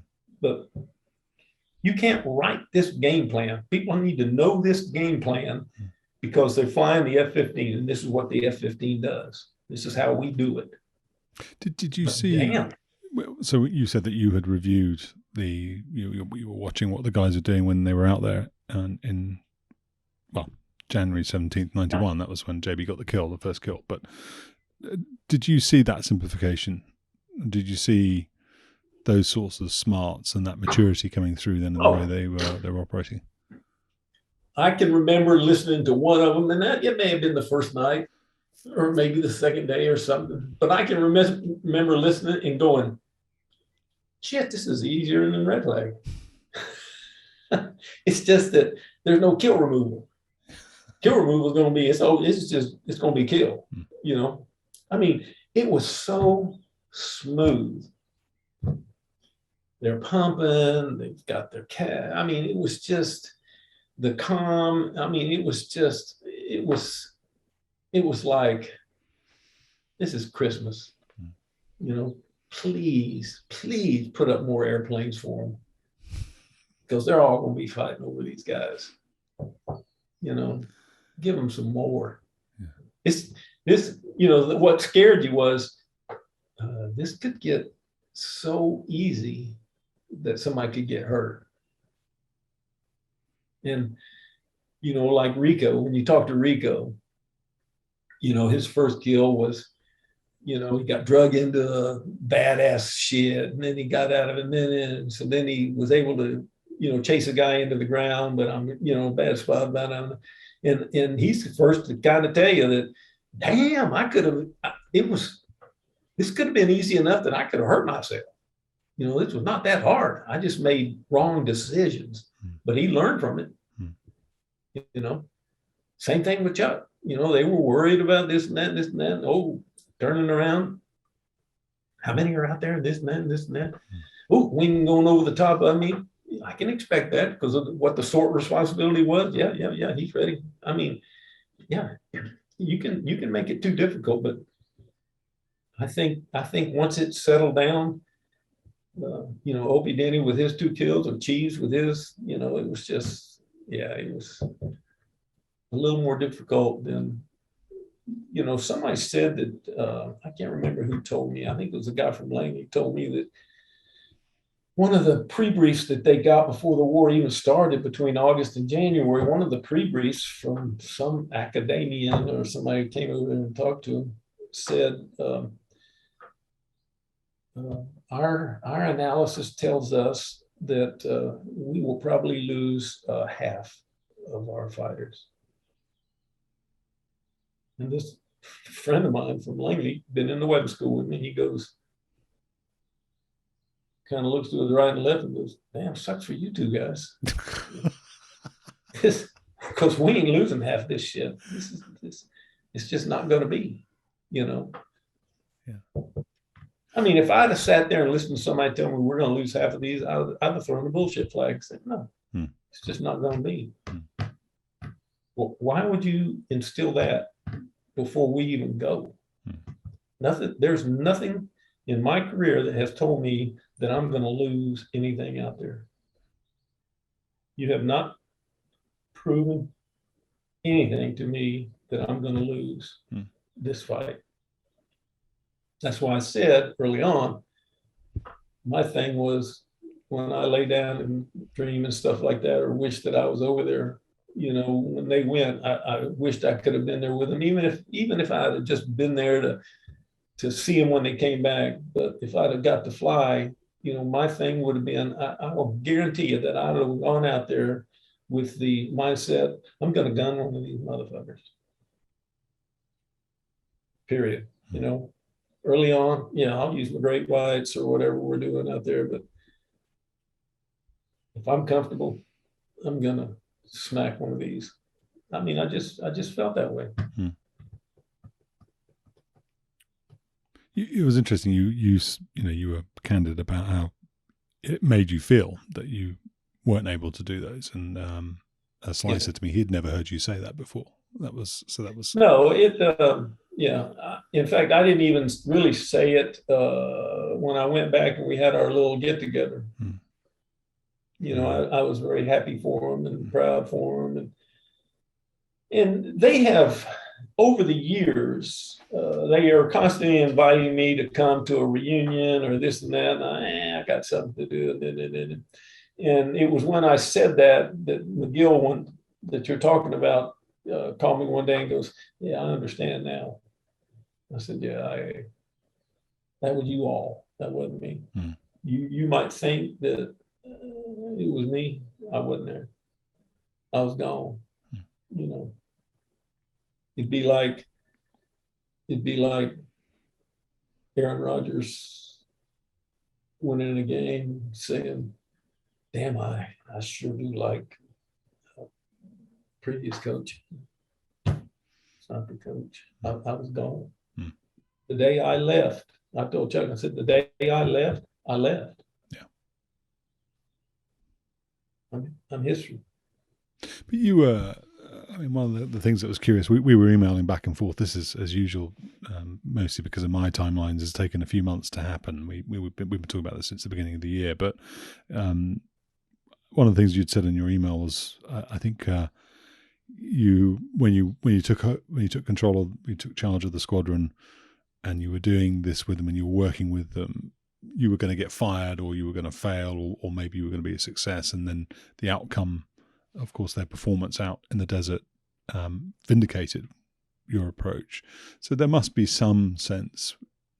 I mean, you talk very fondly about these guys. Multiple times I've heard you say, nothing but respectful, and you love them. They're your guys. They did great. But there must be a sense of, you must get some joy from it for yourself, not on their behalf, not altruistically, but for yourself. You must get some. I think what I get from it is spending, what I get from it is, it goes back to almost like athletics. Okay, practice and a game plan, and it works. Back to basics. Go back to the basics and expect proficiency, expect you to do as you're coached. And I mean, it does. It just and for me, not, and I wouldn't tell another squadron commander or whatever, but the approach that I had when I took over the 58th was, until the day they let me go, all I'm going to do is try to fly as much big force employment as I can. I want to be everywhere. I want to be anywhere intact that'll have me. And what I want, and it was kind of an ego trip, what I want is, if the 58th walks in, I want everybody to know who the 58th is, and to go, oh shit, those guys are back. And that's all I expected. I had, and like I said, they were, when I told them to take their patches off, or when I, would have a down day, when I'd just come in and cancel flying. I mean, come on, you guys, you're just embarrassing me. It's not about anything else, but I do respect myself. I expect more from you all.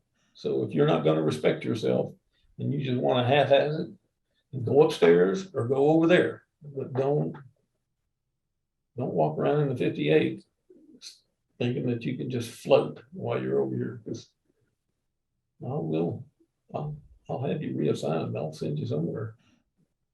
I'll get rid of you. And there are plenty of guys banging on the door that know who I am, that want to come.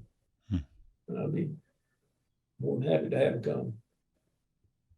And the wing commanders, the 3 wing commanders that I worked for, I only had one DO that didn't really like me. And really, he was, I think he was more jealous of who I was and what I was doing than anything else. And he was really hampering what I was trying to do early on. And it was pretty cool, because I happened to, on a Friday night, after a little bit of weed or something, I was talking to the wing commander at the time, and I said, I said, I got an issue with so-and-so, and he's really in my ass over here. The guys are seeing it. And so Monday, he told him he was not allowed in my squadron. Really? Full colonel. Really? And the guy that replaced him was a great guy. Parker, I am. So I think they trusted me. It sounds like They trusted me. Yeah. I mean, everybody that I've spoken to, And I knew how to push them. I mean, I knew how to push them to the limit that, okay, enough's enough. They need time off, or need to back off. Clean the jets off. I do that every once in a while, once a month or so. Clean the jets off. They come in. Oh shit, no tanks. Yep, we're back to basics. 1B1 BFM clean. thanks for tuning in to 10% True. I hope you enjoyed this episode. Feel free to subscribe, and if you're on YouTube, hit the bell button to make sure you get notified of the next episode. Thanks, and take care.